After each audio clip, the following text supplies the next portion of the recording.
হযরত মা খাদিজা যখন আমার নবীর সাথে বিয়ে বসেন, তখন আরবের মেয়েরা বহু টিটকারি করেছিল যে তোমার টাকা পয়সা ধন সম্পদ মাল দৌলত কোন অংশে কম নাই, তুমি এমন একজন লোকের সাথে বিয়ে বসলে যার একটা বাংলো নাই, গেস্ট রুম নাই, রেস্ট রুম নাই, তার জন্য লিভিং রুম নাই, তার মধ্যে কিচেন নাই, কিচ্ছু নাই, একটা ভাঙা ঘর, একটা ফাটা মাদুর, ফাটা চাদর, এমন লোকটাকে তুমি বিয়ে করলে সি সি সি তুমি জম্মের ঠকা ঠকছো। হযরত মা খাদিজাতুল কুবরা রাদিয়াল্লাহু তাআলা বলেন, সোনা আরবের মেয়েরা, আমি জম্মের ঠকা ঠকি নাই, বরং আমি জম্মের জিতা জিতছি। আমার চেয়ে বেশি কেউ জিততে পারে সুবহানাল্লাহ না। কোনটাই কোন দিক থেকে তোমরা আমার চোখের চশমা লাগাও, তাহলে তুমি বুঝতে পারবে যে আমার নবী কে। কথা কর না, যে নবীর জন্য তার অর্থ সম্পদ তার সবকিছু উজাড় করে দিলেন, আর আপনি তাকে 3 তালাক খাওয়া মহিলা বলে আপনি প্রচার করতেছেন। আপনার ভাষার মধ্যে সংযমী অবস্থান আসা উচিত। আপনি দেশের জন্য যদি সত্যিকার অর্থে একজন আইডল ব্যক্তি হন, আপনি যদি আইকন হন, কোন ব্যক্তির যদি আপনি অনুসরণীয় ব্যক্তি হতে চান, তাহলে এখানে মা খাদিজাতুল কুবরাকে বাদ দিয়ে এই জাতি কোনোদিন আপনাকে অ্যাকসেপ্ট করবে না। কি বলেন? মা খাদিজাতুল কুবরা 3 বার তালাক খাইলো। তালাক খাইছেন বুড়ি, কেন আপনি বলবেন? এই শব্দ আপনি পরিহার করুন। এই শব্দ মুসলমানের শব্দ নয়, এই শব্দ নবী প্রেমিকদের শব্দ নয়। এই শব্দ কোনদিন যারা নবীকে লা ইউমিনু আহাদুকুম হাত্তা আকুনা হাব্বা ইলাইহি, যারা নবীকে সর্বোচ্চ ভালোবাসবে না তাদের ঈমান নাই। লা ইউমিনু বলা হয়েছে, আপনি ঈমানে কামেল পরে আসেন।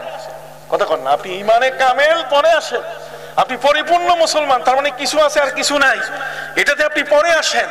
প্রথম অবস্থান হলো যে আপনার ঈমানেই নাই নবীকে বাদ দিয়া। যেখানে নবীর সম্পর্কে গোটা কোরআনের 114টি আয়াতের সূরার মধ্যে আল্লাহ তাআলা শুধু নবীকে নিয়েই সব কথা, শুধু নবীকে নিয়েই কথা। কি বলেন, ঠিক না? আলহামদুলিল্লাহ আলহামদুলিল্লাহ নাহমাদুহু ওয়া নাস্তাঈনুহু ওয়া নাস্তাগফিরুহু ওয়া নু'মিনু বিহি ওয়া নাতাওয়াক্কালু আলাইহি ওয়া নাউযু বিল্লাহি মিন শুরুরি আনফুসিনা ওয়া মিন সাইয়্যাতি আ'মালিনা। من يهد الله فلا مضل له ومن يضلله فلا هادي له ونشهد أن لا إله إلا الله وحده لا شريك له ونشهد أن سيدنا وحبيبنا وشفيعنا ومولانا محمدا عبده ورسوله صلى الله عليه وعلى آله وأصحابه وبارك وسلم. أما بعد فأعوذ بالله من الشيطان الرجيم. بسم الله الرحمن الرحيم. ونزلنا عليك الكتاب تبيانا لكل شيء وهدى ورحمة وبشرى للمسلمين. وقال تعالى: وما أرسلناك إلا رحمة للعالمين. وقال تعالى: من عمل صالحا فلنفسه ومن أساء فعليها وما ربك بظلام للعبيد. وقال تعالى مخبرا وآمرا: إن الله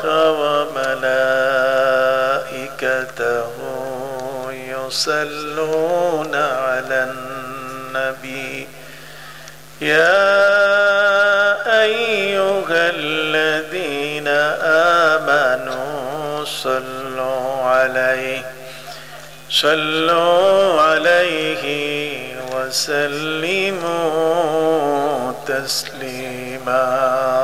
পবিত্র কোরআন মজিদ থেকে তিনটি জায়গায় তেলাওয়াত আমি আপনাদের সামনে পেশ করেছি। আল্লাহ সুবহানাহু ওয়া তাআলা তিনি বলছেন, ওয়া নাযালনা আলাইকাল কিতাবা তিবয়ানান লিকুল্লি শাইইন ওয়া হুদা ওয়া রাহমাতাও ওয়া বুশরা লিল মুসলিমিন। আল্লাহ বলছেন, হে রাসূল সাল্লাল্লাহু আলাইহি ওয়াসাল্লাম, আপনার প্রতি যে কিতাব আমি নাজিল করেছি, এই কিতাবখানা প্রতিটি বস্তুর ব্যাখ্যা দানকারী একখানা কিতাব। এই কিতাবের মধ্যে কোনো বিষয়ের আলোচনা আমি বাকি রাখিনি। পবিত্র কোরআন মজিদের অন্যত্র আল্লাহ পাক রব্বুল আলামিন এই আয়াতের তাফসীর করে বলেছেন, মা ফাররাতনা ফিল কিতাবি মিন শাই, আমি কিতাবের মধ্যে, কোরআনের মধ্যে তোমাদের কোনো বিষয়ের আলোচনা আমি বাদ রাখি নাই। অতএব এটি আল্লাহর পক্ষ থেকে একটি রহমত এবং এটি হেদায়েতের গ্রন্থ এবং মুসলমানদের জন্য শুভ সংবাদ দানকারী একখানা গ্রন্থ। আজকের এই পৃথিবীতে, বর্তমান যুগে, সারা বিশ্ব জগতে পৃথিবীর সূর্যের উদয়াচল থেকে অস্তাচল পর্যন্ত, সানরাইজ থেকে সানসেট পর্যন্ত পৃথিবীতে আসমানের নিচে, জমিনের বুকে যত মানুষের বসতি, 1442 হিজরি চলছে একটি দীর্ঘতম সময়ে ইসলাম ধর্ম, মহাগ্রন্থ আল কোরআন, ঠিক প্রিয় নবী সাল্লাল্লাহু আলাইহি ওয়াসাল্লামের পবিত্র সুন্নাহগুলো নিয়ে আজকের এই পৃথিবীতে বিদ্যমান। জগতের মধ্যে আজ পর্যন্ত অসংখ্য গণিত বিজ্ঞানী জন্ম নিয়েছে। আলবার্ট আইনস্টাইন জন্ম নিয়েছেন, ঠিক অনুরূপভাবে প্লেটো জন্ম নিয়েছেন, ডালসন জন্ম নিয়েছেন, ডারউইন জন্ম নিয়েছেন, শেক্সপিয়ার তিনি জন্ম নিয়েছেন।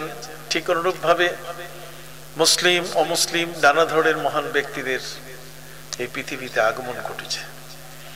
কিন্তু আল্লাহ পাক রব্বুল আলামিন যে মহাগ্রন্থ আল কোরআন তিনি নাজিল করলেন এবং তার প্রিয় হাবিব সাল্লাল্লাহু আলাইহি সাল্লামের মহান যে আদর্শগুলো এই পৃথিবীতে বিদ্যমান রয়েছে, আজ পর্যন্ত পৃথিবীর কোনো বিজ্ঞানী, আজ পর্যন্ত পৃথিবীর কোনো ব্যক্তি কেউ এর কোন একটি বিষয়ের সমালোচনা করতে পারে না।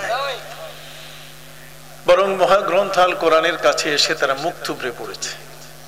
মহাগ্রন্থ আল কোরআনের কাছে এসে তারা এখানেই তারা হাফসুল খেয়েছে। এখানে এসে তারা তাদের সবকিছু হারিয়ে তারা পণ্ড হয়ে মহাগ্রন্থ আল কোরআনের কাছে আত্মসমর্পণ করছে। মহাগ্রন্থ আল কোরআন এটি শুধুমাত্র মসজিদের ইমাম সাহেব এবং হাফিজ সাহেব কেন্দ্রিক একটি গ্রন্থ নয়। এই গ্রন্থখানা দেওয়া হয়েছে বিশ্ববাসীর জন্য। যে কোনো ধর্ম বর্ণের মানুষ এই কোরআনকে গবেষণা করতে পারে। এবং আমাদের প্রিয় নবী সাল্লাল্লাহু আলাইহি সাল্লাম হিজরতের পরে তিনি 6 জন রাজা বাদশার কাছে চিঠি লিখেছিলেন, আর সেই চিঠিতে তিনি মহাগ্রন্থ আল কোরআনের আয়াত লিখে তাদেরকে আহ্বান করেছিলেন, তাআলাউ ইলা কালিমাতিন সাওয়াইন বাইনানা ওয়া বাইনাকুম আল্লা না'বুদা ইল্লাল্লাহ ওয়া লা নুশরিকা বিহি শাইয়্যা। আসো এক কালেমার ছায়াতলে আমরা আশ্রয় গ্রহণ করি, একটি আমব্রেলার নিচে, ছাতার নিচে আমরা আশ্রয় নেই।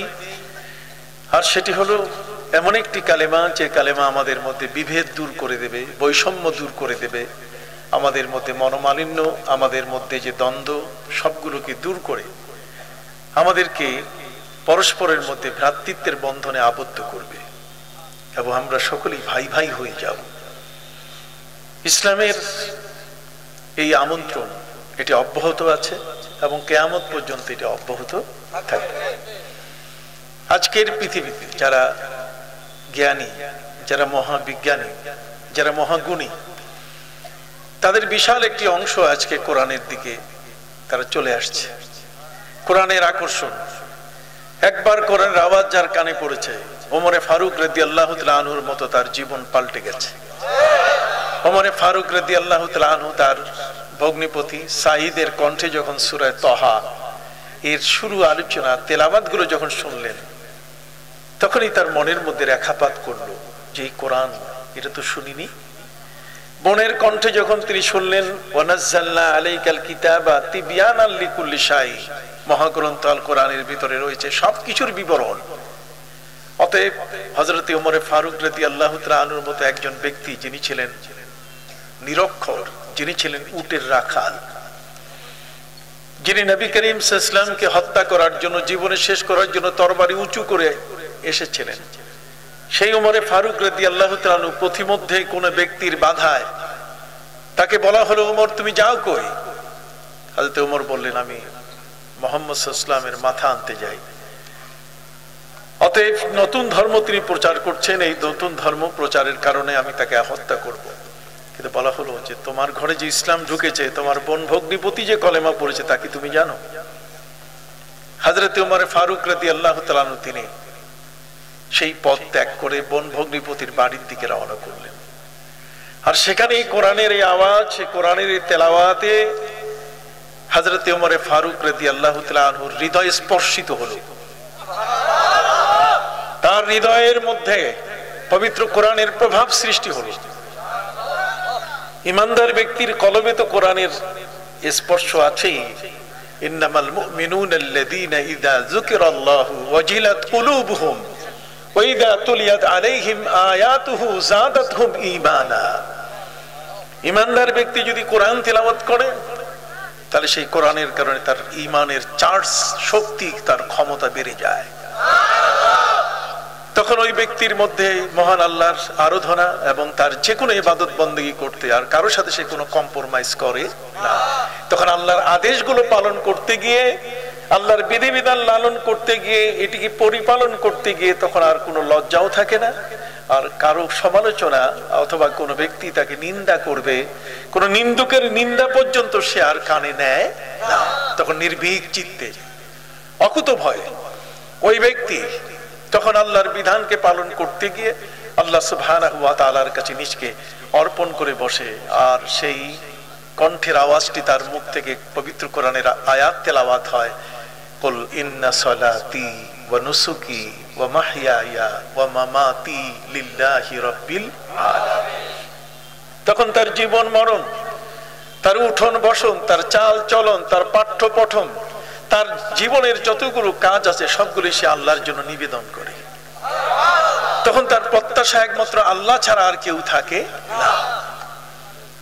এই জন্য আল্লামা ইকবাল বলেছেন, সেজদোं के बदले फिरदौस मिले ये बात मुझे मंजूर नहीं, सजदों के बदले फिरदौस मिले ये बात मुझे मंजूर नहीं,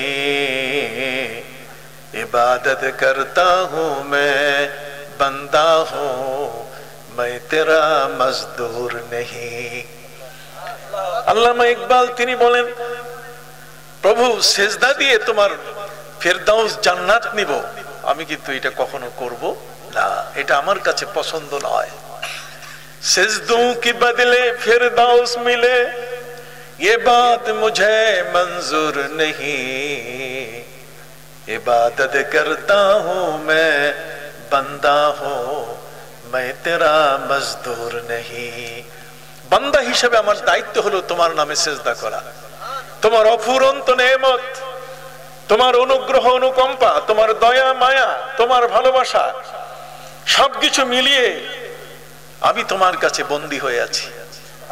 তোমাকে ছাড়া আর কার কাছে আমি মাথা নত করব? তুমি তো আমার। এই জন্য আল্লামা ইকবাল তিনি অভিমান করে বলেছেন, মেরে তেরে মসজিদ মেরে সেজদা তেরে দর পে আশিয়া মেরা। প্রভু আমারই কপাল তুমি দিয়েছো, কিন্তু এর দামিও তুমি বানিয়েছো। আমি যদি সেজদা না করি তাহলে তোমার মসজিদের কোনো দাম নাই। তেরে মসজিদ মেরে সেজদা, তোমার মসজিদ আমার সেজদা। আমি যদি সেজদা করি তাহলে তোমার মসজিদ বেঁচে যায়, আর আমি যদি সেজদা না করি তাহলে তোমার মসজিদের কোনো মূল্য নাই। এই কথার উপর ভিত্তি করে আল্লামা ইকবালকে কেউ কেউ ফতুয়া দিয়েছিল যে উনি বেঈমান হয়ে গেছে। কে তার পাশে তিনি আরেকটা শব্দ বলেছেন যে তেরে দর পে আশিয়া মেরা। আশিয়া শব্দের অর্থ হচ্ছে ঠাঁই, বাসা। তেরে দর পে, প্রভু আমার সেজদা তোমার মসজিদে দরকার, এটা ঠিক, কিন্তু আমি সেজদা না করলে তোমার মসজিদের মূল্য নাই, কিন্তু তোমার দুয়ার ছাড়া তো আমার কোনো জায়গাও নাই। এতে প্রমাণিত হলো শিকওয়া জবাবে শিকওয়া। তিনি বলে দিয়ে দিলেন যে আমি তো তোমার দুয়ার ছাড়া আর কোথায় যাব। যে কারণে আল্লামা ইকবাল তিনি বলেছেন এই পৃথিবীর মধ্যে আজকের যে অবস্থান, এর পূর্বের যে অবস্থান, দুটোকে যদি একত্রিত করা হয়, তিনি বলছেন হামসে পহলে থে ये दुनिया का मंजर, हमसे पहले थे ये दुनिया का मंजर, कहीं मस्जूद थे शजर और कहीं माबूद थे हजर। প্রভু আমাদের পূর্বে পৃথিবীর অবস্থা এমন ছিল, দুনিয়ার চিত্রটা এমন ছিল, হামসে পহলে থে ये दुनिया का मंजर, मंजर মানে চিত্র। আমাদের পূর্বে পৃথিবীর চিত্রটা এমনই ছিল যে কাহি মাহবুদ থে হাজার, কোথাও তো মানুষ পাথরের পূজা করত, আর কখনো কোথাও কাহি মাহবুদ থে শাজার, কোথাও তো মানুষ গাছের পূজা করত। গাছ আর মাছের পূজা আমরা তো তা করি না, আমরা তো তোমার নামে সেজদা করি। কিন্তু আমার এই সেজদা তোমার জান্নাত পাওয়ার লোভে আমি করি না। তুমি মনে করো না যে আমি সেজদা করে তোমার পারিশ্রমিক চাই, তোমার কাছে মজুরি চাই, তুমি এর বিনিময়ে তুমি আমাকে দেবে। বরং আমি বান্দা, আমার দায়িত্ব হলো তোমার বন্দেগী করা। আমি বান্দা, আমার দায়িত্ব হলো তোমার কি? বন্দেগী করা। আমি তোমার মজদুর না, আমি তোমার মজুর শ্রমিক না যে আমি সেজদা করে তোমার জান্নাত চাবো। তাহলে টার্গেট হলেন কে? আল্লাহ, জান্নাত না। কথা বলেন, আমার টার্গেট কে? আরো বলুন, টার্গেট কে? যেহেতু আমার টার্গেট আল্লাহ, যে কারণে আল্লামা সুফি জাফর সাদিক রহমতুল্লাহ আলাইহি তিনি বলেছেন না খাহাম খোবে দুনিয়া না খাহাম রাহাতে উকবা, না খাহাম খোবে দুনিয়া না খাহাম রাহাতে উকবা, अगर खाहम तोरा खाहम ना खाहम बागिरी दुआनिरा। তিনি বলছেন প্রভু এই পৃথিবীর ঐশ্বর্য, এই পৃথিবীর ঐতিহ্য, এই পৃথিবীর সুখ শান্তি, এটা আমার প্রয়োজন নাই, আমি এটা চাই না তোমার কাছে। না খাহাম খোবে দুনিয়া না খাহাম রাহাতে উকবা, আখিরাতের শান্তি জান্নাত এটাও আমি চাই না। আমি কি চাই? আগার খাহাম তোরা খাহাম, আমি চাইলে তোমাকেই চাই। অতএব আমার ভাঙ্গা ঘরে যেখানে বৃষ্টির ফোঁটাগুলো চুয়ে চুয়ে পড়ে, সূর্যের আলোর কিরণ ছোটা যেটি আমার ঘরের ভিতরে আমাকে অস্থির করে ফেলে, সেই ভাঙ্গা ঘরটি, ঝুপড়ি ঘরে যদি তুমি আসো, এটাই আমার জান্নাতুল ফেরদাউস হয়ে যাবে। তোমাকে চাই কি? তোমাকে কি চাই? এই ভালোবাসাটা, বান্দার সাথে আল্লাহর এই ভালোবাসাটাকে কবি এমন ভাবে মন্থন করেছেন যে যেটা বুঝতে গিয়ে কারো কারো ভুল হয়ে যায়। কবি বলেছেন মন তু শুদম তু মন শুদি, মন তু শুদম তু মন শুদি, মন তন শুদম তু যা শুদি, তকস নগুয়দ বাদ জিমন দিগরম তু দিগরি। তুমি আমি হয়ে যাব, আমি তুমি হয়ে যাবে, ভালোবাসাটাকে বর্ণন করতে, কিন্তু বাস্তবতা নাই। অর্থাৎ আমি আল্লাহ হয়ে যাব তা নয়, কিন্তু আমি তোমার গুণে গুণান্বিত হতে চাই। সিবগাত আল্লাহ ওয়া মান আহসানু মিনাল্লাহি সিবগা। আল্লাহর গুণে যখন কোন বান্দা গুণান্বিত হতে চায়, আল্লাহর প্রেমে যখন পাগল হয়ে যায়, তখন প্রেমাস্পদ, অর্থাৎ আল্লাহ প্রাপ্তির জন্য তার সবকিছুই করা সহজ হয়ে যায়। তখন সে জিহাদের ময়দানে ঝেঁপে পড়ে, জানের পরোয়া করে না। তখন সে মুখে দাড়ি রাখে, স্ত্রী সমালোচনা করবে না গ্রামের কেউ সমালোচনা করবে, জীবনে কোনোদিন সে এটাও আর চিন্তা করে না। তখন সে নামাজ পড়ে, মসজিদে আসে, কেউ তাকে মুসল্লি বলে ডাকলো কিনা এটা নিয়ে চিন্তা করে না। তখন তার কাছে আল্লাহর ইবাদতটি, আল্লাহকে সন্তুষ্ট করার বিষয়টি মুখ্য হয়ে দাঁড়ায়। এটা তখন আর অন্য কোনো উদ্দেশ্যে হয় না।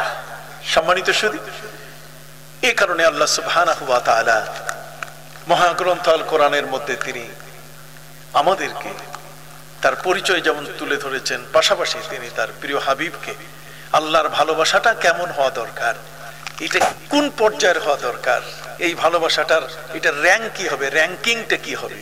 র্যাঙ্কিং বুঝেন? এটা গ্রেড, এটা জিপিএ 5 পাবে না, এটা এ প্লাস হবে না এ হবে না, এটা বি হবে না, এটা সি হবে না ডি হবে। নবীর সাথে এই ভালোবাসাটা হলো আল্লাহর ভালোবাসার পরীক্ষার একটা যাচাই কাষ্ট, সুবহানাল্লাহ, একটা যাচাইয়ের মাধ্যম। নবীকে ভালোবাসবেন যত বেশি, আল্লাহকে ভালোবাসা হবে তত বেশি। এই গ্রেডিংটা এটা চিহ্নিত হবে নবীকে ভালোবাসার উপর। এই জন্যই নবী করিম সাল্লাল্লাহু আলাইহি সাল্লামের পেশাব যে সাহাবী পেয়েছে, পান করেছেন, হযরত মালিক ইবনে সিনান, এই সিনান তিনি নবী করিম সাল্লাল্লাহু আলাইহি সাল্লামের যে প্রস্রাব পান করেছেন, ইচ্ছাকৃতভাবে তিনি পান করেছেন তা তো না, তার পিপাসার প্রয়োজনে তিনি পান করেছেন। কিন্তু সেই পান করার কারণে নবী করিম সাল্লাল্লাহু আলাইহি ওয়াসাল্লাম বলেন, রে তো আমি রাতের পেশাব খাটের নিচে রেখেছি, তুমি পানি মনে করে পান করলে কেন? আমি তো তোমাকে পানি এনে দিতাম, তোমার জন্য আমি আয়োজন করেছি। নবীজি সাল্লাল্লাহু আলাইহি ওয়াসাল্লাম বলেন, ঠিক আছে, যতদিন তুমি বেঁচে থাকবে, তোমার মৃত্যুর আগ পর্যন্ত তোমার গায়ের থেকে মেশকাম্বরের ঘ্রাণ বের হবে, কোনোদিন সেখান থেকে আর অন্য কোনো ঘ্রাণ আসবে না। নবীর পেশাব পান করলে মেশকাম্বরের ঘ্রাণ আসে। আপনি বিজ্ঞানের কোন থিওরিতে আপনি বুঝবেন? বিজ্ঞানের কোন থিওরিটা দিয়ে আপনি এখানে আগাবেন? ভালোবাসার অবস্থানটা এমনই যেটা বিজ্ঞান দিয়ে কখনো বোঝা যাবে না। এখানে বিজ্ঞানের কোনো স্থান নাই। হযরতে ওয়াইস কারনী নবীর মহব্বতে 32টা দাঁত ভেঙে ফেলেছেন। কথা বলেন, কেউ কেউ এটা নিয়ে সমালোচনা করে, তারা বলছেন যে তিনি 32টা দাঁত ভাঙেন নাই। আর 32টা দাঁত তিনি ভাঙেন নাই, এর প্রমাণটা বা কোথায় আছে? কথা বুঝতে পারলেন? 32টা দাঁত তিনি ভেঙেছেন, এর প্রমাণটা যত সহজ, আর 32টা দাঁত তিনি ভাঙেন নাই তার প্রমাণটা কি কঠিন। এটা দেওয়া কঠিন হবে, কিন্তু দেওয়াটা সহজ হবে। আমার নবী সাল্লাল্লাহু আলাইহি সাল্লামের যুগের একজন ব্যক্তি হযরতে ওয়াইস কারনী, নবীর সোনালী যুগের ব্যক্তি তিনি। নবী করিম সাল্লাল্লাহু আলাইহি ওয়াসাল্লাম বলেন, খায়রুল কুরুন কারনী সুম্মা আল্লাযীনা ইয়ালুনহুম সুম্মা আল্লাযীনা ইয়ালুনহুম। আমার নবীর পূর্বে বাবা আদম পর্যন্ত, আর নবীর পরে কিয়ামত পর্যন্ত এই এমন একটা সোনালী যুগ পৃথিবীতে আর কখনো আসবে না। পৃথিবীর কোনো মানুষ এই সোনালী যুগ আর পাবে না। নবীজি আমাদের প্রিয় নবী সাল্লাল্লাহু আলাইহি ওয়াসাল্লাম থেকে বাবা আদম পর্যন্ত, আর আমার নবীজি থেকে কিয়ামত পর্যন্ত, এই যে নবীজির যে সময়টা, এই সময়টা হলো এটা খায়রুল কুরুন। এটা হচ্ছে বিশ্ব জগতের সর্বশ্রেষ্ঠ যুগ সমূহের মধ্যে একটা সর্বশ্রেষ্ঠ যুগ। এই খায়রুল কুরুনে আমার প্রিয় নবী সাল্লাল্লাহু আলাইহি ওয়াসাল্লামের হিনে হায়াতে, তার জীবদ্দশায় ওয়াইস কারনী, নবী করিম সাল্লাল্লাহু আলাইহি সাল্লাম তার খবর তিনি জানতেন। তিনি হযরত উমর, হযরত আলী রাদিয়াল্লাহু তাআলাকে ডাক দিয়ে বললেন, ওমর, আলী, তোমরা আসো, আমি আমার জুব্বা মোবারক তোমাদেরকে দিয়ে দিলাম, তোমরা এই জুব্বাটা, ওয়াইস কারনী নামে ইয়েমেনে একজন মানুষ আমার মহব্বতে জীবন উজাড় করে দিয়েছে, তোমরা আমার জামাটা তার কাছে, জুব্বাটা তার কাছে পৌঁছাও। হযরত উমর রাদিয়াল্লাহু তাআলা বললেন, নবীজি গো, 1,26,000 সাহাবী, আপনার 1,26,000 সাহাবীর মধ্যে কোন একজন সাহাবীর নাম ওয়াইস কারনী নাই। অতএব সে তো আপনার সাহাবী না, তাকে তো আমরা কখনো দেখিও নাই, চিনিও না। হে নবী, আপনার দরবারে তো উনি কখনো আসেন নাই। এখন আপনি পাঠাচ্ছেন এমন একটা জায়গায়, এমন একজন ব্যক্তির কাছে, আপনার জুব্বাটা অন্তত জায়গা মতো যেন দিতে পারি। কাজেই নবীজি, আমরা তাদেরকে চিনবো কিভাবে? হযরত আলী, হযরত উমর রাদিয়াল্লাহু তাআলা আনহুমা উভয় বললেন তাকে চিনবো কিভাবে, আইডেন্টিফাই করব কিভাবে, তাকে শনাক্ত করব কিভাবে? শনাক্তি লাগবে তো, চেনা লাগবে তো। দুই ধরনের হাদিস আছে, তার মধ্যে একটি হলো নবী করিম সাল্লাল্লাহু আলাইহি ওয়াসাল্লাম তিনি বললেন যে তার হাতের মধ্যে কুষ্ঠব্যাধির দাগ আছে। কুষ্ঠব্যাধির দাগ, অথচ নবীর দরবারে তিনি কখনো আসেন নাই। নবীর দরবারে তিনি কখনো আসেন নাই। নবীজি সাল্লাল্লাহু আলাইহি ওয়াসাল্লাম কখনো তাকে ওইভাবে দেখেন নাই, আর সেও নবীকে দেখেন নাই, নাহলে তো তিনি সাহাবী হয়ে যেতেন। নবীর সোনালী যুগের মানুষ, কিন্তু নবীকে তিনি দেখেন নাই। আমার নবী সাল্লাল্লাহু আলাইহি ওয়াসাল্লাম বললেন, সাহাবীরা শোনো, ওয়াইস করনি মায়ের খেদমতে থাকার কারণে আমার কাছে আসতে পারে নাই, এই জন্য আমি রাসূল কোনো মাইন্ড করছি না, কিন্তু আমার ভালোবাসায় তার অন্তরটা ভরপুর, ভরপুর। অন্তরের মধ্যে বিন্দু পরিমাণ জায়গা নাই, আমার মহব্বতে একেবারে পরিপূর্ণ। হযরতে ওমর ফারুক রাদিয়াল্লাহু তাআলা তিনি মক্কা এলেন, হযরতে আলী রাদিয়াল্লাহু তাআলা সেখান থেকে তার ঠিকানা জোগাড় করলেন, চলে গেলেন ইয়েমেন। ইয়েমেনে যাওয়ার পরে মানুষগুলোকে জিজ্ঞেস করলেন যে ওয়াইস নামে, ওয়াইস করনি নামে করন এলাকার একজন ব্যক্তি আছে কিনা। লোকেরা রিপোর্ট করলো যে হ্যাঁ, একজন পাগল মানুষ আছে আমাদের সমাজে। মানুষ যখন হাসে তখন তিনি কান্দে, আর যখন মানুষ কান্দে তখন তিনি কি হাসে। হযরতে ওমর ফারুক রাদিয়াল্লাহু তাআলা আনহু তার কাছে যখন যাচ্ছিলেন, নবী করিম সাল্লাল্লাহু আলাইহি ওয়াসাল্লাম তিনি বলে দিয়েছিলেন যে তোমরা দুইজনে তার কাছে দোয়া নিও।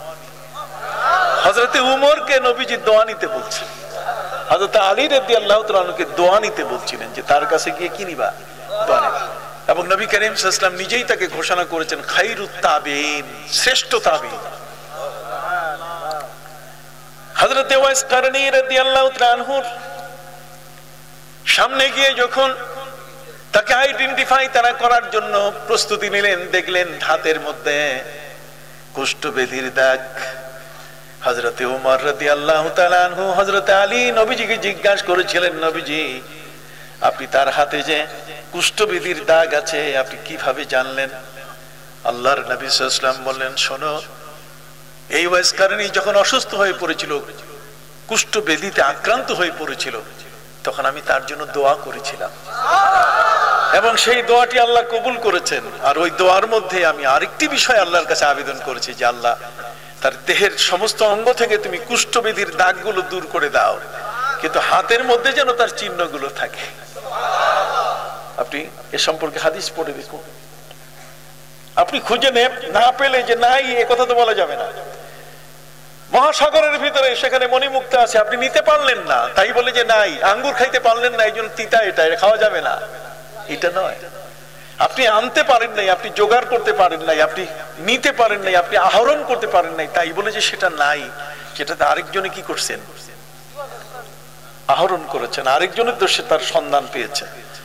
একটা মহাসমুদ্রের মধ্যে বহু জেলে থাকে ব্যক্তি, ডুবুরি যারা জ্ঞান সাগরে ডুব দিতে জেনেছেন, তারা নবীজির মহাভান্ডার উতীতু ইলমাল আউয়ালিন ওয়াল আখিরিন।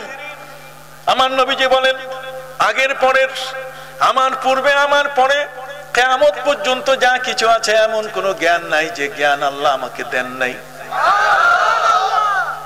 লোকেরা জিজ্ঞাসা করলো, নবীজি তাহলে বলেন দেখি, আকাশে চাঁদের গায়ে যে কালো দাগ, সে কালো দাগটা কিসের? নবী করিম সাল্লাল্লাহু আলাইহি ওয়াসাল্লামের কাছে ইতালির রোম থেকে রোমান ক্যাথলিক 40 জন ইয়া বড় মানুষ, লম্বা, সাদা ফ্যাকাশে রঙের, চোখগুলো বিড়ালের মতো, এই লোকগুলো নবীর কাছে এসেছে। এক একজন হায়ার এডুকেটেড, এক একজন এলিট পারসন, সেই সমাজের মধ্যে সবচেয়ে বড় জ্ঞানী, সবচেয়ে বড় গুণী মানুষগুলো 40 জনের বিশাল একটা দল নবী করিম সাল্লাল্লাহু আলাইহি ওয়াসাল্লামের কাছে এসেছে। কেন? এ কারণে এসেছে যে নবী করিম সাল্লাল্লাহু আলাইহি ওয়াসাল্লামের এই দেশটি হলো এমন একটি দেশ যে দেশটিতে কোনো জেলখানা নাই। জেলখানা নাই মানে ক্রিমিনাল নাই, কথা বলেন। জেলখানা নাই মানে কুত্তা আসলাম নাই, গলা কাটা আজিজ নাই। জেলখানা নাই মানে কোনো সন্ত্রাসী নাই। জেলখানা নাই মানে কোনো উগ্রবাদী, কোনো দুষ্ট, কোনো জঙ্গি কেউ নাই। তাহলে এমন একটা দেশ, যে দেশটাকে তিনি তৈরি করলেন, 13টি বছর তিনি শুধু মার খেলেন, 63 বছরের নির্যাতন নিপীড়ন, মক্কা ছেড়ে দিয়ে তিনি বের হয়ে গেছিলেন জেরানায়। জেরানায় তিনি বের হয়ে গেলেন, জেরানা 25 কিলোমিটার দূরে। নবীজি বলছেন আর মক্কায় থাকবো না, এত অত্যাচার আর সহ্য করা যায় না। 80 জনের একটি কাফেলা পাঠাই দিলেন ইথিওপিয়ায়। 80 জনের একটি কাফেলা নবীজি পাঠিয়ে দিলেন আবিসিনিয়ায়, হাবাসায়। হাবাসায় মক্কার জমিন থেকে হাবাসার দূরত্ব প্রায় 2500 কিলোমিটার পথ। সাহাবায়ে কেরাম সেখানে গেলেন 80 জন। 80 জন ব্যক্তির নেতৃত্ব এবং তাদের লিড দেওয়ার জন্য যাকে তিনি মুখপত্র এবং দায়িত্ব দিলেন, যিনি নেতা, যিনি লিডারশিপ যার হাতে নবী দিলেন, যিনি তাদেরকে দেখে দেখে নিয়ে যাবেন, তিনি হলেন নবী করিম সাল্লাল্লাহু আলাইহি ওয়াসাল্লামের চাচাতো ভাই হযরতে জাফর ইবনে আবি তালেব, জাফর তাইয়ার রাদিয়াল্লাহু তাআলা আনহু। তিনি ছিলেন ফুল হাফিজে কোরআন। তিনি ছিলেন কি? হাফিজে কোরআন। নবী করিম সাল্লাল্লাহু আলাইহি ওয়াসাল্লামের নীতিমালার মধ্যে ছিল যে যদি কেউ 20 জনের দায়িত্ব নেন, কয়জন মানুষ? 20 জন মানুষ। 20 জন মানুষের যদি কোনো ব্যক্তি দায়িত্ব গ্রহণ করেন, আল্লাহর নবী সাল্লাল্লাহু আলাইহি ওয়াসাল্লাম 20 জন মানুষের দায়িত্ব যাকে তিনি দিতেন, যে লোকটা তাদের নেতৃত্ব দিত, এই নেতার গুণাবলীর মধ্যে সবচেয়ে বড় যে গুণটা বিচারে আনতেন সেটা হলো যে তার সূরা বাকারা মুখস্থ আছে কিনা। সূরা বাকারা মুখস্থ না থাকলে নবী করিম সাল্লাল্লাহু আলাইহি ওয়াসাল্লাম তাকে দায়িত্ব দিতেন না। কারণ সূরা বাকারার মধ্যে প্রায় 1000-এর মতো আইন আছে। 1000-এর মতো আইনই শুধু বলা আছে, গোপনে প্রকাশ্যে নানাভাবে আইন আছে। কোথায়? সূরা বাকারা। একটা লোক একটা কলম চুরি করছে। কি চুরি করেছে? একটা লোক একটা চশমা চুরি করেছে, অথবা একটা জামা চুরি করেছে।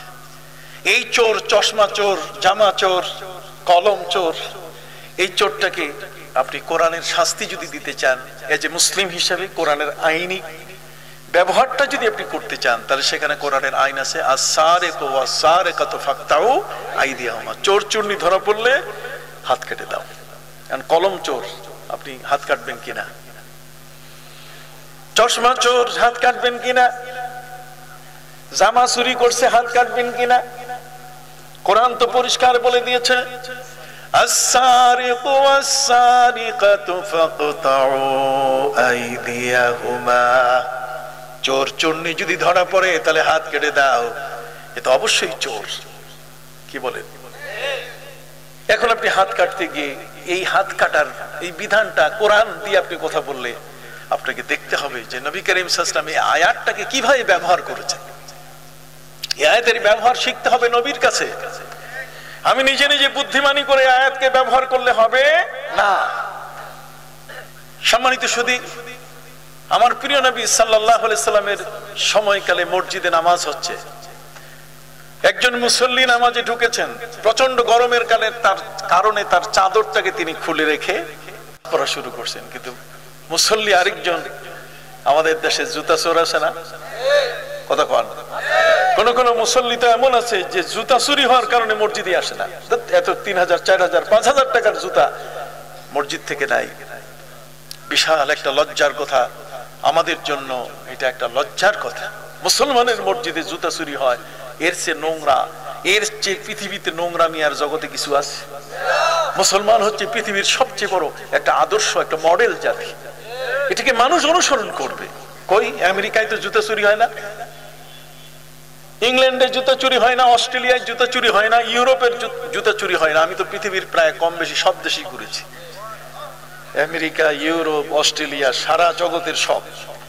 কই সেখানে তো জুতা খুলে মসজিদে যায়, আর এখানে জুতাটা হাতে নিয়ে আমার নামাজের সামনে রাখতে হয়, না হলে পিছনে থাকলেও নামাজের মধ্যে দুরু দুরু যেটা গেল না আছে। কি বলেন ঠিক কিনা? এটা আছে না গেল? কেন একজন মুসলমান নামাজের মতো একটি ইবাদত, লা সালাতা ইল্লা বিহুজুরিল কলব, যদি একজন ব্যক্তি একান্তই নামাজের মধ্যে মনোযোগী না হয় তাহলে তার নামাজ হবে। কিন্তু সেখানে নামাজের মধ্যে তার একটা চোখ খোলা রাখতে হয়, জুতাটা যেন কেউ না নয়। তার চোখের আলোর ভিতরে যেন যতটুকু লাইট হচ্ছে, এই লাইটিংটার মধ্যেই সে জুতাটা রাখে। যদি নেয় তাহলে সে ধরে ফেলবে। সম্মানিত সুধী, আমরা অনেক পিছিয়ে আছি এখন। কিন্তু তারপরও আমি যখন বিদেশে যাই, পৃথিবীর বিভিন্ন দেশগুলোতে যাবার পরে তাদের অবস্থানগুলো দেখে মনে হয় যে গজব বোধহয় ঝুলে আছে, পাথর মনে হয় আকাশে ঝুলন্ত অবস্থায় আছে। ফাজাআলনা আলিয়াহা সাফিলাহা ওয়ামতারনা আলাইহিম হিজারাতাম মিন সিজিল। আল্লাহ বলছেন আমি কওমে লূতকে ধ্বংস করেছি পুরো ভূখণ্ডকে আকাশে উঠাই দিয়া, এরপরে আমি উল্টাই দিয়েছি আর ফেরেশতাদেরকে বলেছি পাথর দিয়ে ঢিল মারো।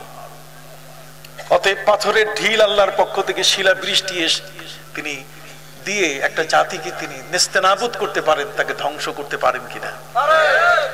সম্মানিত সুধী, ওই বিদেশের মাটিতে যেই দেশগুলোতে কোনো নবী আসেন নাই, যেই দেশগুলোতে কোনো অলি নাই, কোনো আউলিয়া নাই, গোটা অস্ট্রেলিয়ার জমিনের মধ্যে একজন অলিও নাই।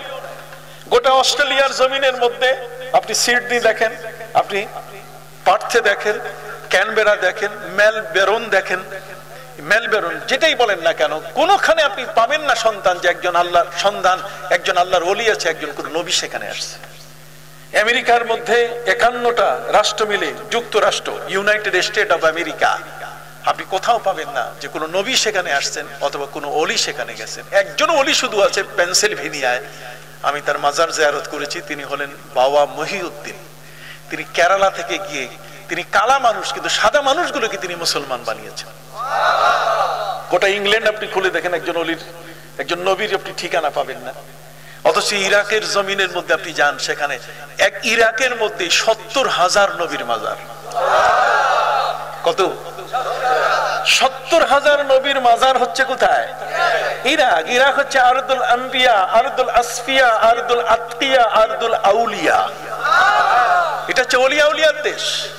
এখানে বরফের আব্দুল কাদের জিলানী রহমতুল্লাহ আলাইহি এখানে আছেন। বেশের হাফি, বেশের হাফি যিনি খালি পায়ের, বেশের হাফি, হাফি মানে খালি পায়ে, যেমন কোরআনে বলা হয়েছে ওয়াতারাল মালাইকাতা হাফিনা মিন হাউলিল আরশি ইউসাব্বিহুনা বিহামদি রাব্বিহিম ওয়া কুদিয়া বাইনাহুম বিল হাক্কি ওয়া কিলাল হামদু লিল্লাহি রাব্বিল আলামিন। আল্লাহর আরশ বহনকারী ফেরেশতা, যে সকল ফেরেশতা কাঁধে আরশ বহন করছে, ওই ফেরেশতা এদের কারো পায়ে জুতা নাই। আল্লাহ আমার নবীকে বলছেন ওয়াতারাল মালাইকাতা হাফিন, হে নবী আপনি দেখবেন যে যারা আল্লাহর আরশকে কাঁধে বহন করছে তাদের পায়ে কি নাই? জুতা নাই। হাফিন, হাফিন মানে খালি পায়ের, তার পায়ের মধ্যে কোনো জুতা নাই। বেশের নামে একজন দরবেশ, তার জীবন, তিনি একজন মদখোর ছিলেন, কঠিন ভাবে তিনি মদে মাতাল একজন ব্যক্তি ছিলেন। মদের আড্ডাখানায় সবসময় যার অবস্থান, সেই মদের আড্ডাখানার একজন মদ্যপ ব্যক্তি, তার সম্পর্কে আল্লাহ পাক রব্বুল আলামিন বাগদাদের একজন ওলি, একজন দরবেশকে তিনি ইলহাম করলেন যে তুমি বেশেরকে বলো যে আমি তার জীবনের গুনাহ মাফ করে দিয়েছি। বেশের ভালো মানুষ না, বেশের মদখোর, মদের আড্ডাখানায় পাগল, একজন মদে মাতাল ব্যক্তি। আর মদে মাতাল ব্যক্তির সম্পর্কে আল্লাহর পক্ষ থেকে মেসেজ, আল্লাহর পক্ষ থেকে শুভবার্তা। আল্লাহ পাক রব্বুল আলামিন বাগদাদের একজন ওলি দরবেশকে বলে দিলেন, যাও বলে দাও, তুমি সুখবর দিয়ে দাও, আমি আল্লাহ তার জীবনের সকল গুনাহ মাফ করে দিয়েছি। বেশের হাফি সম্পর্কে দরবেশ আল্লাহর কাছে জানতে চাইলেন যে আল্লাহ আমি তো মেসেজটা দিব যে তাকে ক্ষমা করার, তাকে আপনি ক্ষমা করে দিয়েছেন, কিন্তু আমি জানতে চাই যে কি অপরাধটা এমন করেছিল যে অপরাধের কারণে আপনি তাকে ক্ষমা করে দিয়েছেন। যে অপরাধের কারণে তার ক্ষমা হওয়ার কথা নয়, কিন্তু ভালো কাজটি সে করেছে, এই কারণে আপনি তাকে ক্ষমা করে দিয়েছেন। ভালো কাজটা বা কি আর অপরাধটা কি? তখনই আল্লাহর পক্ষ থেকে তাকে জানানো হলো যে লোকটা মদে মাতাল, কিন্তু আমি তাকে ক্ষমা করেছি কারণে যে সে যখন মদের আড্ডাখানা থেকে নিজের বাড়িতে যায়, একদিন বাড়িতে যাওয়ার পথে রাস্তায় সে একটা আরবি লেখা কাগজ পেয়েছিল। সে আরবি লেখা কাগজটি হাতে তুলে দেখতে পেল, তাতে লেখা আছে বিসমিল্লাহির রহমানির রহিম, বিসমিল্লাহির রহমানির রহিম। এটা লেখা এমন একটা কাগজ, যে কাগজখানে লেখার দেখার সাথে সাথে তাসমিয়া শরীফা বিসমিল্লাহ শরীফ তাতে লেখা।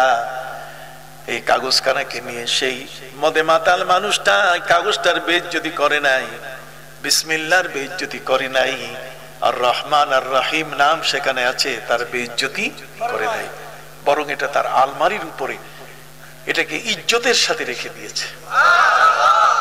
আলমারিতে ইজ্জতের সাথে সে রেখে দিয়েছে আমার বাণী, আমার কালাম, কালামুল মুলুকে মুলুকুল কালাম। আল্লাহর বাণীর চেয়ে সর্বোত্তম বাণী, সর্বসম্মানী বাণী, সর্বশ্রেষ্ঠ বাণী কি পৃথিবীতে আছে? সৌদি আরবের বাদশার বাণী কি এত সুন্দর হবে? পৃথিবীর আর কোন মানুষ জগতের মধ্যে কোন কি এমন সৃষ্টি আছে যে আল্লাহর বাণীর চেয়ে আরো উত্তম বাণী দিতে পারে? অতএব আল্লাহর বাণী হচ্ছে খায়রুল কালামে, এমন একটা কালাম যে কালামটা মুলুকুল কালাম। কে বলেন? সমস্ত রাজা বাদশার ভাষা। এত চমৎকার কথা আল্লাহ বলে দিয়েছেন, জগতের মধ্যে কেউ এত সুন্দর কথা বলতে পারে না। অতএব বিসমিল্লাহির রহমানির রহিম, তাসমিয়া শরীফা বিসমিল্লাহ শরীফ, এটাকে আলমিরার উপরে যত্ন করে রাখাতেই আল্লাহ পাক রব্বুল আলামিনের ফান্ডামেন্টাল ল, একটা বিশেষ বিধান সেখানে পালিত হয়ে গেছে। কি পালিত হয়েছে বিশেষ বিধানটা? আসেন আমি আপনাদের কাছে বলে দিই। কেন আমরা পিছনে আজকে কোরআন সম্পর্কে অনভিজ্ঞতা আমাদের কাছে এত বেশি, যে কারণে আমরা মনে করি যে এটা কোরআন মৌলভী সাহেবের গ্রন্থ, এটা শুধু মসজিদের হাফেজ সাহেব ছাড়া, এটা ফকির আর গরিব, এটা শুধু ভিক্ষুক ছাড়া এই কোরআন আর কেউ পড়ে না।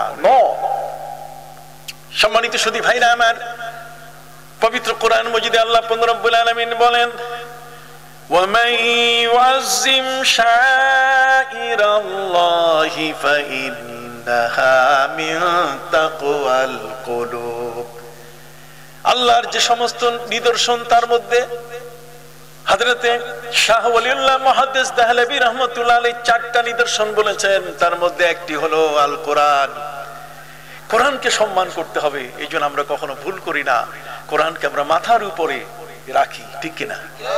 শুধু মাথার উপরে শুধু কোরআনকেই রাখি না, বরং কোরআন যে রেহেলে পড়ি, কোরআন যে জুজদান, যে কাপড়টা দিয়ে কোরআনকে আমরা বেঁধে রাখি, সেই কোরআনের কাপড়টাও তো আমরা উপরে রাখি। রেহেলটা কি খাটের নিচে রাখি? যেই রেহেলে, যেই কাঠ বলেন, বাঁশের রেহেল বলেন, এটাকে আমরা সম্মান কোরআনের চেয়ে কোনো অংশ কম করি না। অথচ এটা একেবারে সর্বজন বিদিত, সকলের কাছে স্পষ্ট। আপনারাও বলবেন, আমিও বলবো যে রেহেলটা কোরআন নয়, কাপড় যেটা বাঁধি ওটা কোরআন না। কি আমি কি বুঝাতে পারছি আপনাদের? রেহেলটা কি না? কোরআন না। ঠিক অনুরূপ ভাবে ওই রেহেলের পাশাপাশি যে কাপড়টা দিয়ে এটাকে বাঁধা হয়, কোরআনকে আমরা সুন্দর করে বেঁধে রাখি আদর করে, এটাও কিন্তু কোরআন নয়। কিন্তু কোরআনের সাথে স্পর্শিত হওয়ার কারণে এটার দাম বেড়ে গেছে। কথা কি বুঝতে পারছেন? এটার দাম কি বেড়ে গেছে। ওই রেহেলটার সম্মান আমাদের কাছে কোরআনের চেয়ে কোনো অংশে কম না, ওর কাপড়টারও মূল্য কোনো অংশে আমাদের কাছে কম নয়। কোরআন যে কাগজটাতে লেখা হয়েছে তারও মূল্য কোনো অংশে আমাদের কাছে কি কম নয়।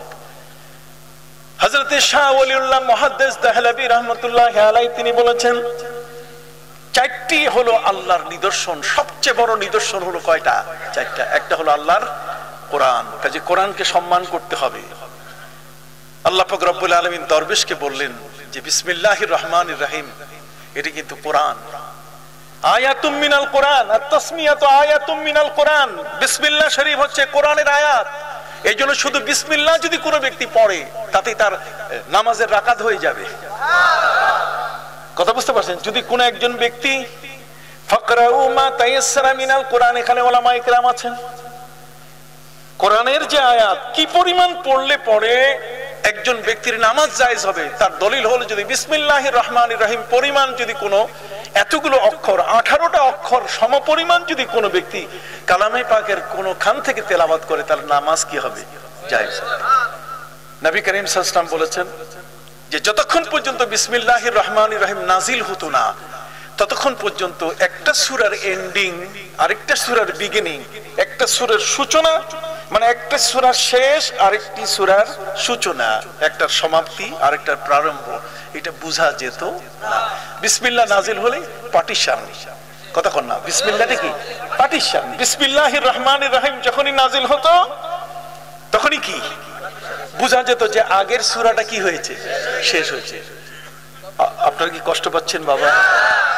আগের সূরাটা কি হয়েছে, শেষ, আর পরের সূরা শুরু হচ্ছে। এই জন্য এখানে অসল এবং ফসলের কেরাত আছে, কথা কন না, অসল আর ফসল, বিসমিল্লাহকে মিলাইয়া কেরাত করা, কথা বুঝতে পারছেন? আপনারা জানেন বড় বড় কারি যারা, তারা আগের সূরাটার সাথে বিসমিল্লাহ মিলাইয়া পরের সূরাটা ধরে। এই অসল আর ফসলের কেরাত কিন্তু এর সাথে আছে। আপনার জ্ঞানী মানুষ। সম্মানিত সুধী ভাইরা আমার, মহাগ্রন্থ আর কোরআনের তাজিমের সম্মান যেমন আমাদের উপরে ফরজ, এই চারটির মধ্যে একটি হলো কোরআন, দ্বিতীয়টি হলো আমাদের প্রিয় নবী মুহাম্মদুর রাসূলুল্লাহ সাল্লাল্লাহু আলাইহি ওয়াসাল্লাম। অতএব নবী করিম সাল্লাল্লাহু আলাইহি সাল্লামের সাথে যে যতগুলো জিনিস, কোরআনের সাথে যেমন রেহেলটা, কোরআনের সাথে যেমন ওই জুজদান কাপড়টা বাঁধলেন, এটার যেমন মূল্য, ঠিক নবীর সাথে যাদের এই টাচ খেয়েছে, নবীর সাথে যেই সম্পৃক্ত হয়েছে তারই মূল্য বেড়ে গেছে। নবীজির সাথে স্ত্রী হিসাবে হযরতে মা আয়েশা এসেছেন, এই জন্য মা আয়েশা উম্মাহাতুল মুমিনিন, তিনি মুমিনদের মা হয়ে গেছেন, যেহেতু সংস্পর্শ কার সাথে, নবীর সাথে, কথা বল। হযরতে আব্দুল্লাহ নবীর পিতা হয়েছেন, নবীর পিতা হওয়ার কারণে আব্দুল্লাহর দাম বেড়ে গেছে। নবীর সাথে সম্পর্কিত হয়েছেন, সম্পৃক্ত হয়েছেন তার দাদা খাজা আব্দুল মুত্তালিব, দাম বেড়ে গেছে, যেহেতু নবীর দাদা। আব্দুল্লাহর নাতি হওয়ার কারণে নবীর মর্যাদা বাড়ে নাই, বরং নবীর কারণে আব্দুল্লাহ, কথা কন না, আব্দুল মুত্তালিবের নাতি হওয়ার কারণে নবীর দাম বাড়ে নাই, বরং নবীর কারণে দাদার দাম বেড়ে গেছে। আব্দুল্লাহর পুত্র হওয়ার কারণে নবীর দাম বাড়ে নাই, বরং নবীর পিতা হওয়ার কারণে আব্দুল্লাহর দাম কি বেড়ে গেছে। আমি বুঝাতে পারছি কিনা জানি। এই মাথার মগজটা সোজা করতে এটা আমাদের সময় লাগে।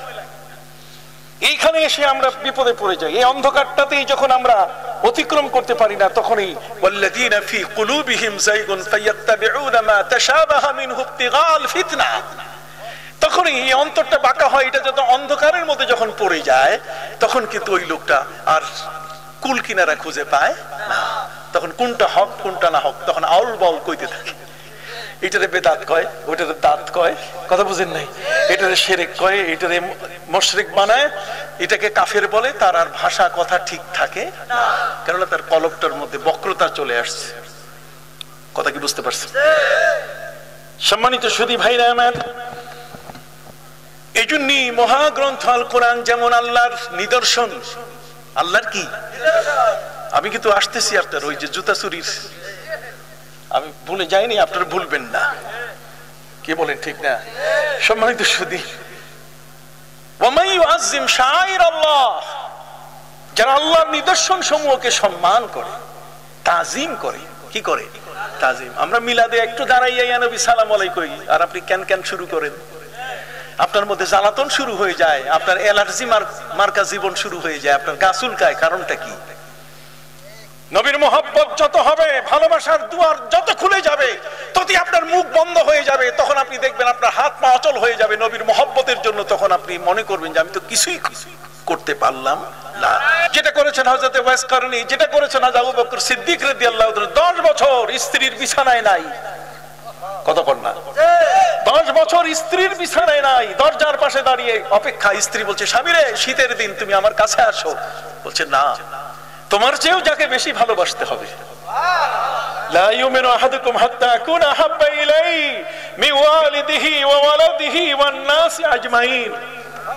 সব ওয়ান নাসি আজমাইনের মধ্যে তুমি পড়ছো, কত কর না।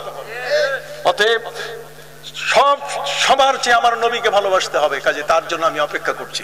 এখানে কারোর সাথে কোনো কম্প্রোমাইজ, নবীর মহব্বতের ক্ষেত্রে কারোর সাথে কোনো কম্প্রোমাইজ কি নাই। আর আজকের মৌলবী ওয়াজ করে শোনাচ্ছে যে মহব্বতের আয়াত কোরআনে নাই, কাজে নবীকে মহব্বত করতে হবে, এটা কোরআনে নাই। আপনাকে বিভ্রান্ত করে ফেলছে, কথা বুঝতে পারছেন? এই বিভ্রান্তিকর কথা বলা, বিভ্রান্তি কাকে বলে? বিভ্রান্তি আর গুজব, কথা বল না। বিভ্রান্তি শব্দের ইংরেজি হচ্ছে কনফিউজিং, কনফিউজড, তারপরে দোদুল্যমান, কোনটা সত্য কোনটা মিথ্যা বোঝা মুশকিল। কনফিউজড, যেটা কনফিউজড হয়, কনফিউজিং যেটা, এটাই হচ্ছে বিভ্রান্তি। আর গুজব হচ্ছে রিউমার। গুজব হচ্ছে কি? রিউমার। যেমন পদ্মা নদীর উপরে সেতু তৈরি করতে ৩৫০০ শিশুর কল্লা লাগবে, এটা একটা গুজব, এটা রিউমার, যেটা আজকে কালকে কিয়ামতের আগ পর্যন্ত সত্য প্রমাণ করা যাবে না, কোনোদিন সত্য প্রমাণ করা যাবে না। আর এটাতে এফেক্টেড হয় কারা? অর্ধশিক্ষিত আর মূর্খ মানুষ, এরাই তখন এটাকে বিভ্রান্তির মধ্যে পড়ে যায়, তারা এখন বাঁচার জন্য চেষ্টা করে। কিন্তু শিক্ষিত মানুষ মনে করে যে না, পাশেই তো একটা যমুনা নদীর উপরে ব্রিজ হয়েছে, ওখানে তো একটা কল্লাও লাগে নাই। কথা বল। নবী করিম সাল্লাল্লাহু আলাইহি ওয়াসাল্লামের ক্ষেত্রেও এরকম গুজব হয়েছে। যেমন নবীজি সাল্লাল্লাহু আলাইহি ওয়াসাল্লাম যখন উহুদের যুদ্ধে দান্দান মোবারকে তীর লাগলো, নবীজি পড়ে গেলেন যখন, তখন এই কাফেররা গুজব ছড়িয়ে দিল যে মুহাম্মদ সাল্লাল্লাহু আলাইহি ওয়াসাল্লাম মারা গেছেন। ঠিক এই গুজবের কারণে সাহাবায়ে কেরাম পর্যন্ত এফেক্টেড হয়ে গেছে। সাহাবায়ে কেরাম সব যার যার বাড়িতে পালিয়ে যাওয়া শুরু করছে। যখন বাড়িতে পালিয়ে যাওয়া শুরু করছেন, ঠিক ওই মুহূর্তে ঘরের স্ত্রী, মা, বোন তারা বাধা দিয়েছে, তোমাদেরকে আমরা ঢুকতে দিব না, আমাদের নবী কোথায়, নবী দেখাও। নবী কিন্তু ইন্তেকাল করেন, কিন্তু কাফেররা গুজব ছড়িয়ে দিচ্ছে, এটার নাম গুজব। এটার নাম কি? গুজব। নবীজি দেখলেন এই গুজবে তো শেষ, এটা তো পরাজয়ের একটা বিশাল মারাত্মক একটা ওরা অস্ত্র হিসেবে ব্যবহার করেছে। কাজে তিনি হযরত আবু বকরকে বলেন, আবু বকর তুমি আর লেট করো না, ওমর তোমরা দুইজনে আমার বাহু ধরে দাঁড় করায় দাও। নবীজিকে এই দুইজন সাহাবী বাহু ধরে দাঁড় করিয়ে দিয়ে যখন বললেন, হুজুর আমরা তো দাঁড় করালাম, নবীজি বলছেন তাহলে আমি বজ্র কণ্ঠে বলছি, কাফেরদের কানে যেন আওয়াজ পৌঁছে যায়। নবী করিম সাল্লাল্লাহু আলাইহি ওয়াসাল্লাম বলেন, আনা নবিয়্যুন লা কাযিব, আনা ইবনু আব্দুল্লাহ ইবনে আব্দুল মুত্তালিব, আমি মিথ্যুক নবী নই, আমি আব্দুল্লাহর পুত্র আব্দুল মুত্তালিবের নাতি, আমি এখনো বেঁচে আছি।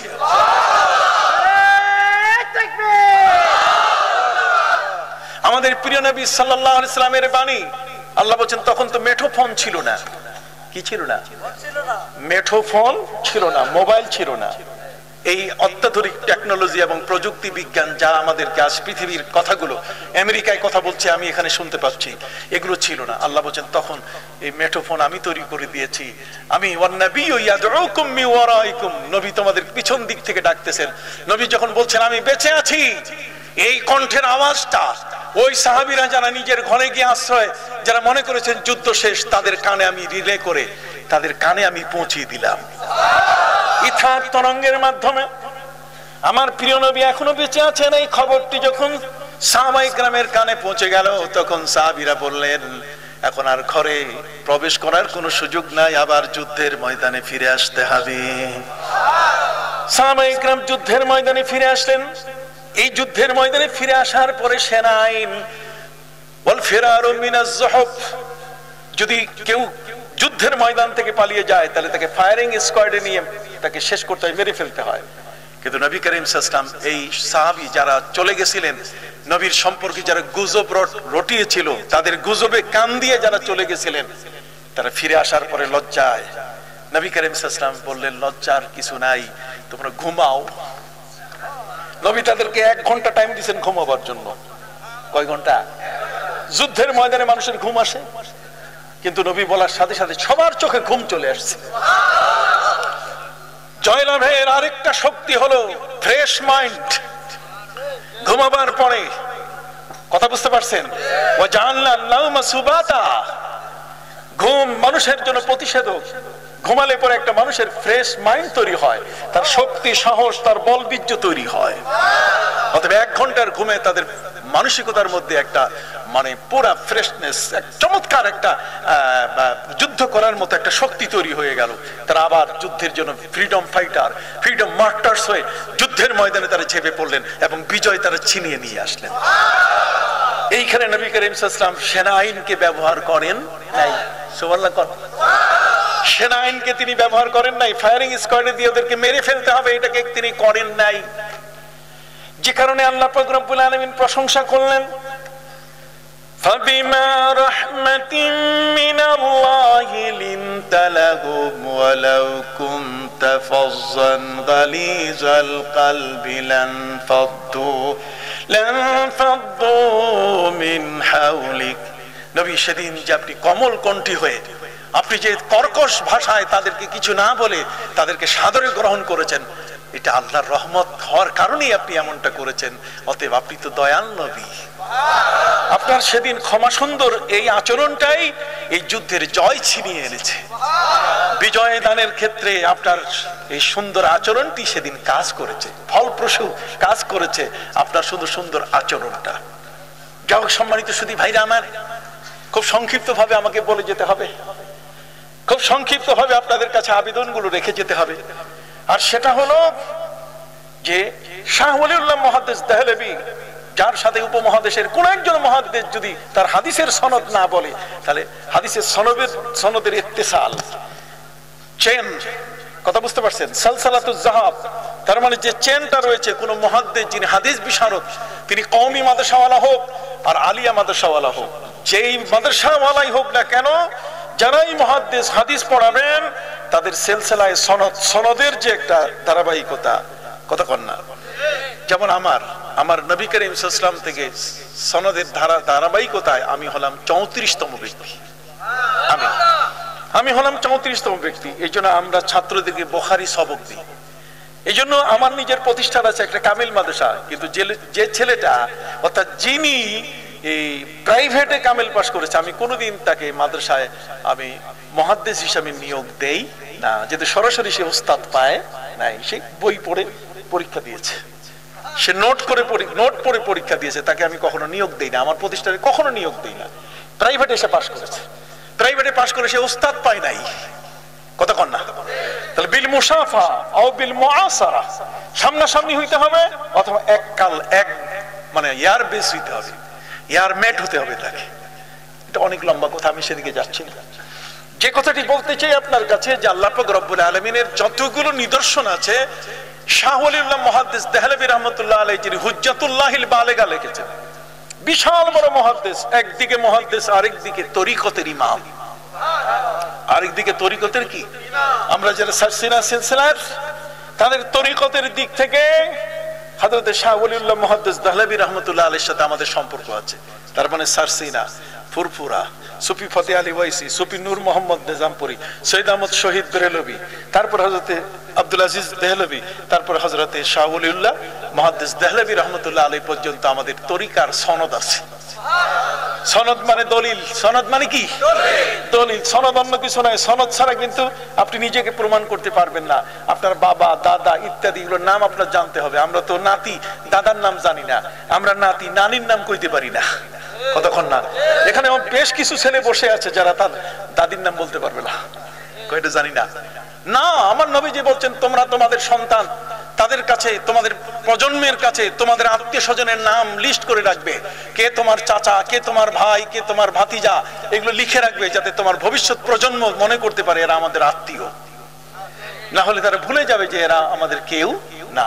তাহলে আচরণ খারাপ করবে, তাদের সাথে চলাফেরা উঠা বসায় সে সদাচরণ ভালো আচরণ করবে না। সংক্ষিপ্ত কথা যেটা, সেটা হলো আমাদের প্রিয় নবী সাল্লাল্লাহু আলাইহি ওয়াসাল্লাম, তিনি হলেন আল্লাহর নিদর্শনের যে 4টা নিদর্শন, এই 4টার মধ্যে একটি হলো কি, আমাদের প্রিয় নবী সাল্লাল্লাহু আলাইহি ওয়াসাল্লাম। তার সাথে যার সম্পর্ক, তারই দাম বেড়ে গেছে। আমরা নবীর উম্মত, আমরা সেই প্রিয় নবীর উম্মত হওয়ার কারণে আমাদেরকে আল্লাহ পাক রব্বুল আলামিন ঘোষণা দিয়েছেন, সবাই পড়ুন, কুনতুম খায়রা উম্মাতিন উখরিজাত লিন-নাস তা'মুরুনা বিল মা'রুফি ওয়া তানহাউনা আনিল মুনকারি ওয়া তু'মিনুনা বিল্লাহ। সুবহানাল্লাহ বলেন। আমরা হলাম শ্রেষ্ঠ জাতি এবং আমাদেরকে আল্লাহ পাক রব্বুল আলামিন মধ্যম পন্থার জাতি বলে ঘোষণা করেছেন, ওয়া কাযালিকা জাআলনাকুম উম্মাতান ওয়াসাতা। আমরা হলাম উম্মতে ওয়াসাতা, মধ্যপন্থী উম্মত। আমরা হলাম পৃথিবীর শ্রেষ্ঠ উম্মত। কেন? যে আমাদের সম্পর্ক কার সাথে? আমাদের প্রিয় নবী সাল্লাল্লাহু আলাইহি ওয়াসাল্লাম। তাহলে মা আয়েশা স্বামী হিসাবে আমার নবীকে বরণ করার কারণে তার দাম বাড়ছে কিনা? হযরতে মা খাদিজা যখন আমার নবীর সাথে বিয়ে বসেন, তখন আরবের মেয়েরা বহু টিটকারি করেছিল যে তোমার টাকা পয়সা, ধন সম্পদ, মাল দৌলত কোন অংশে কম নাই। তুমি এমন একজন লোকের সাথে বিয়ে বসলে যার একটা বাংলো নাই, গেস্ট রুম নাই, রেস্ট রুম নাই, তার জন্য লিভিং রুম নাই, তার মধ্যে কিচেন নাই, কিচ্ছু নাই, একটা ভাঙা ঘর, একটা ফাটা মাদুর, ফাটা চাদর, এমন লোকটাকে তুমি বিয়ে করলে সি সি সি, তুমি জম্মের ঠকা ঠকছো। হযরতে মা খাদিজাতুল কুবরা রাদিয়াল্লাহু তাআলা বলেন, সোনার মেয়েরা, আমি জম্মের ঠকা ঠকি নাই, বরং আমি জম্মের জিতা জিতছি। আমার চেয়ে বেশি কেউ জিততে পারে সুবহানাল্লাহ না। কোনটাই কোন দিক থেকে তোমরা আমার চোখের চশমা লাগাও, তাহলে তুমি বুঝতে পারবে যে আমার নবী কে। কথা কর না, যে নবীর জন্য তার অর্থ সম্পদ তার সবকিছু উজাড় করে দিলেন, আর আপনি তাকে 3 তালাক খাওয়া মহিলা বলে আপনি প্রচার করতেছেন। আপনার ভাষার মধ্যে সংযমী অবস্থান আসা উচিত। আপনি দেশের জন্য যদি সত্যিকার অর্থে একজন আইডল ব্যক্তি হন, আপনি যদি আইকন হন, কোন ব্যক্তির যদি আপনি অনুসরণীয় ব্যক্তি হতে চান, তাহলে এখানে মা খাদিজাতুল কুবরাকে বাদ দিয়ে এই জাতি কোনোদিন আপনাকে অ্যাকসেপ্ট করবে না। কি বলেন? মা খাদিজাতুল কুবরা 3 বার তালাক খাইলো। তালাক খাইছেন বুড়ি, কেন আপনি বলবেন? এই শব্দ আপনি পরিহার করুন। এই শব্দ মুসলমানের শব্দ নয়, এই শব্দ নবী প্রেমিকদের শব্দ নয়। এই শব্দ কোনদিন যারা নবীকে লা ইউমিনু আহাদুকুম হাত্তা আকুনা হাব্বা ইলাইহি, যারা নবীকে সর্বোচ্চ ভালোবাসবে না তাদের ঈমান নাই। লা ইউমিনু বলা হয়েছে, আপনি ঈমানে কামেল পরে আসেন। কথা কন না, আপনি ঈমানে কামেল পরে আসেন। আপনি পরিপূর্ণ মুসলমান, তার মানে কিছু আছে আর কিছু নাই, এটাতে আপনি পরে আসেন। প্রথম অবস্থান হলো যে আপনার ঈমানেই নাই নবীকে বাদ দিয়া। যেখানে নবীর সম্পর্কে গোটা কোরআনের 114টি আয়াতের সূরার মধ্যে আল্লাহ তাআলা শুধু নবীকে নিয়েই সব কথা, শুধু নবীকে নিয়েই কথা। কি বলেন, ঠিক না? আমার নবীকে নিয়ে কথা। আপনি বলবেন সূরা নাসের মধ্যে নবী নাই। কে বলে নবী নাই? সেখানে তো কুল আছে। কুল কুল আউযু বিরাব্বিন নাসি মালিকিন নাসি ইলাহিন নাস। কুল মানে হে রাসূল, আপনি বলে দেন নবী তো এখানেও আছে। কি বলেন, ঠিক না? আপনি সূরা ফালাকের মধ্যে দেখেন, সেখানেও কি আছে? নবী আছে। কুল আউযু বিরাব্বিল ফালাক মিন শাররি মা খালাক। সুবহানাল্লাহ বলেন। হে রাসূল, আপনি বলুন। নবীকে দিয়ে আল্লাহ বলাচ্ছে, তারপর নবীকে বাদ দিয়ে আল্লাহ তাআলা কোনো কথা বলেন না। সব কথাই আল্লাহ তাআলা রিলে করছেন। যতগুলো কথা আল্লাহ বলাচ্ছেন কার মাধ্যমে? নবীর মাধ্যমে। সেই নবী হলেন এত বড় নবী যার মর্যাদা তিলকার রুসুলু ফাদদাল্লাহ বাদাহুম আলা বাজ মিনহুম মান কাল্লামাল্লাহু ওয়া রাফা বাদাহুম দারাজাত। মুসা নবী আল্লাহর সাথে কথা বলেছেন, কিন্তু তারপর আমার নবীর আল্লাহর সাথে নেটওয়ার্ক আর মুসা নবীর নেটওয়ার্কের মধ্যে পার্থক্য। মুসা নবী আল্লাহর সাথে নেটওয়ার্ক পাইতে গেলে তাকে তুর পাহাড়ে যেতে হতো, আর আমার নবীর নেটওয়ার্ক সর্বত্র বিরাজমান। তিনি যেখানে যান, তিনি পাহাড়ে, তিনি উহুদে, তিনি নিচে, তিনি মক্কায়, তিনি মদিনায়, তিনি যেখানে যেখানেই তিনি বিচরণ করেন, আল্লাহর সাথে ডাইরেক্ট তার সম্পর্ক। এই জন্য ভাইরা আমার,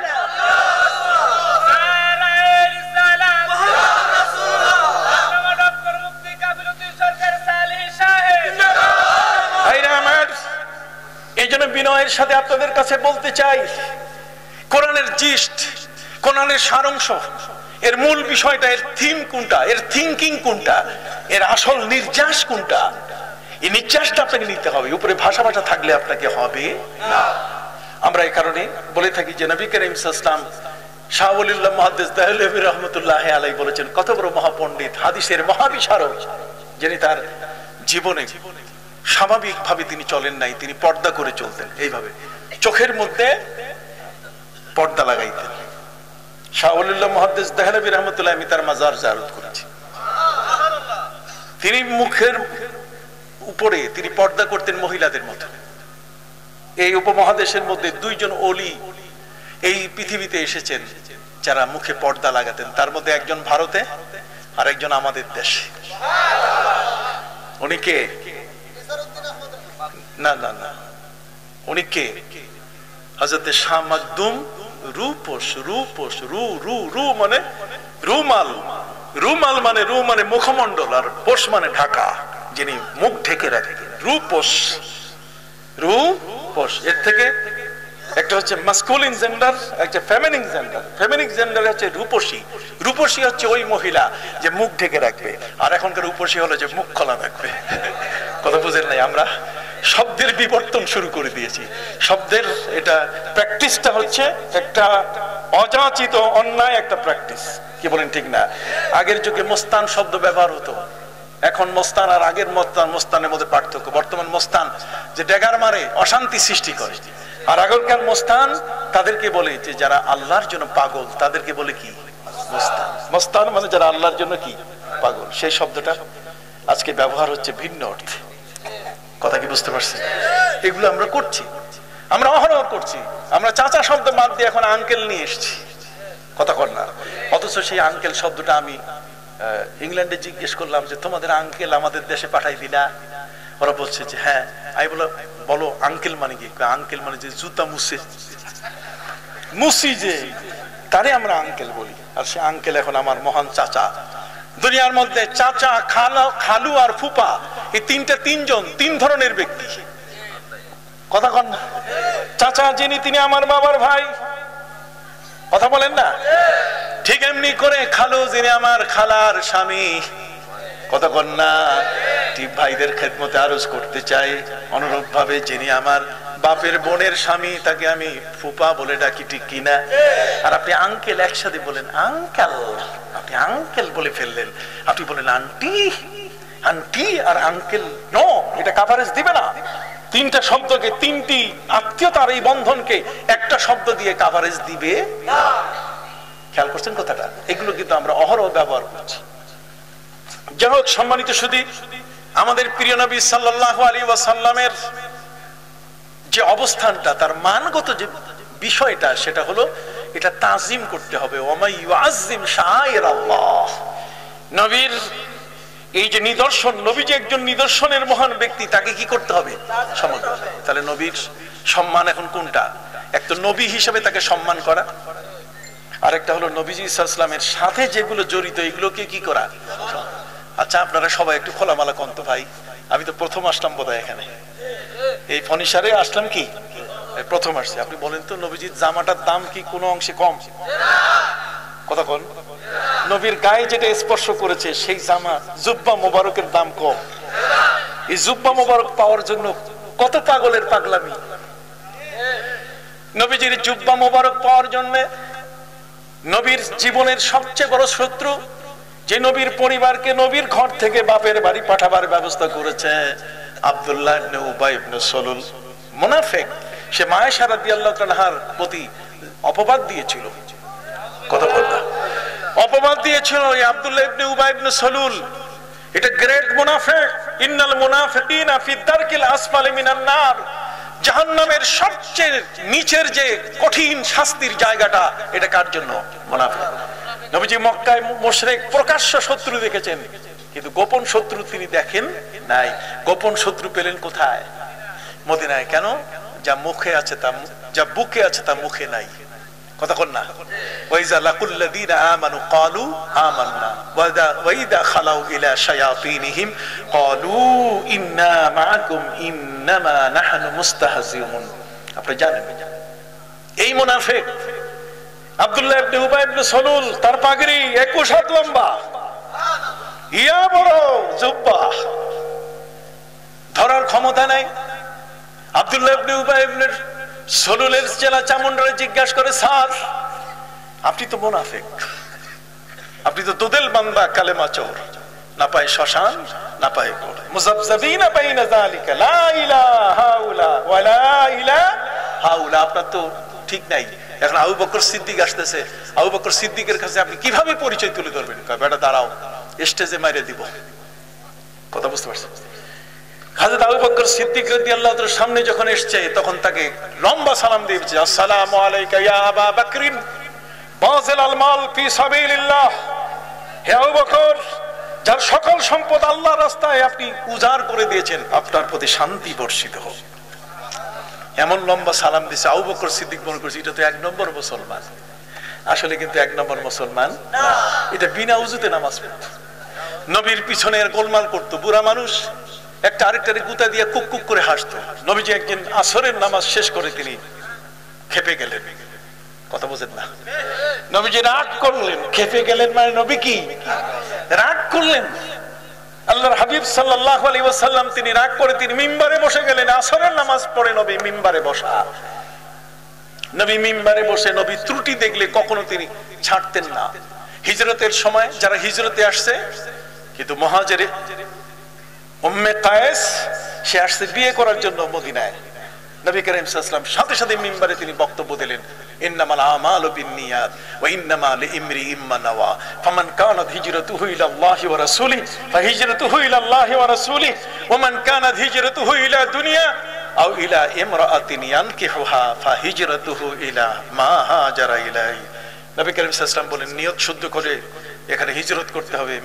বউ বিয়ে করার জন্য আসছো, তাহলে বিয়াই আর আল্লাহ আর রাসূলকে তুমি পাবে না। সুবহানাল্লাহ বলেন। অতএব সেই মহান রাসূল আমাদের প্রিয় নবী সাল্লাল্লাহু আলাইহি ওয়াসাল্লাম, তিনি এত বড় মাপের একজন মহান রাসূল, যার মর্যাদা যার শান এত বড়, সেই নবী সাল্লাল্লাহু আলাইহি ওয়াসাল্লাম যখন তিনি কোন বিষয়ের ত্রুটি দেখতেন তখন সাথে সাথে তিনি তার টোক দিতেন। কথা বললেন, সাথে সাথে সেখানে তিনি তাকে সতর্ক করতেন যে তুমি সাবধান হয়ে যাও। আব্দুল্লাহ ইবনে উবাই ইবনে সালুল মুনাফিক পিছনে নামাজের মধ্যে গোলমাল করছে। নবী করিম সাল্লাল্লাহু আলাইহি ওয়াসাল্লাম মিম্বারে বসে তাকে বললেন, এই আব্দুল্লাহ ইবনে উবাই ইবনে সালুল, ওয়াল্লাহি ইন্নী লা আরাকুম মিন যাহরি কামা আরাকুম আমামি। নবীজি বললেন, শোনো, তোমরা যারা আমার পিছনে থাকো, আমি রাসূল যখন নামাজে থাকি তোমরা মনে করো আমি রাসূল শুধু সামনে দেখি আর কোথাও দেখি না।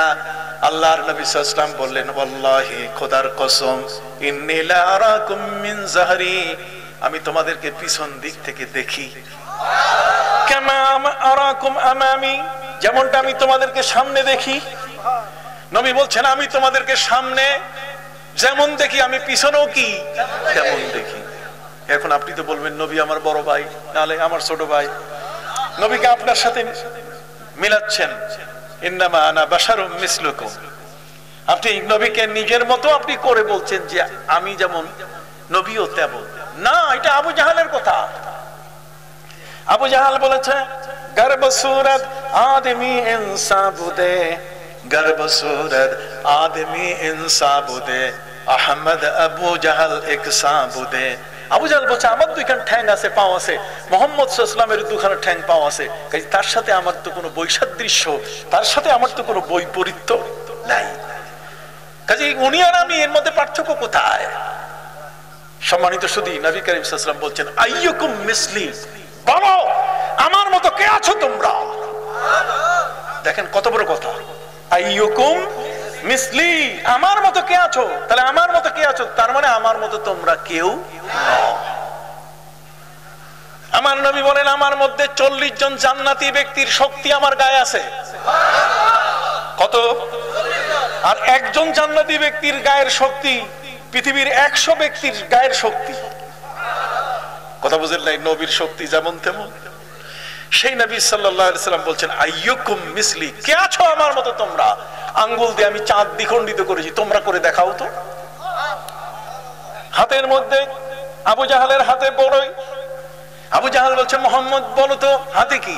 নবী বলছেন, চাচা পাথর। আবু জাহাল বলছে, এবার ধরা খাইছো, এবার ধরা খাইছো।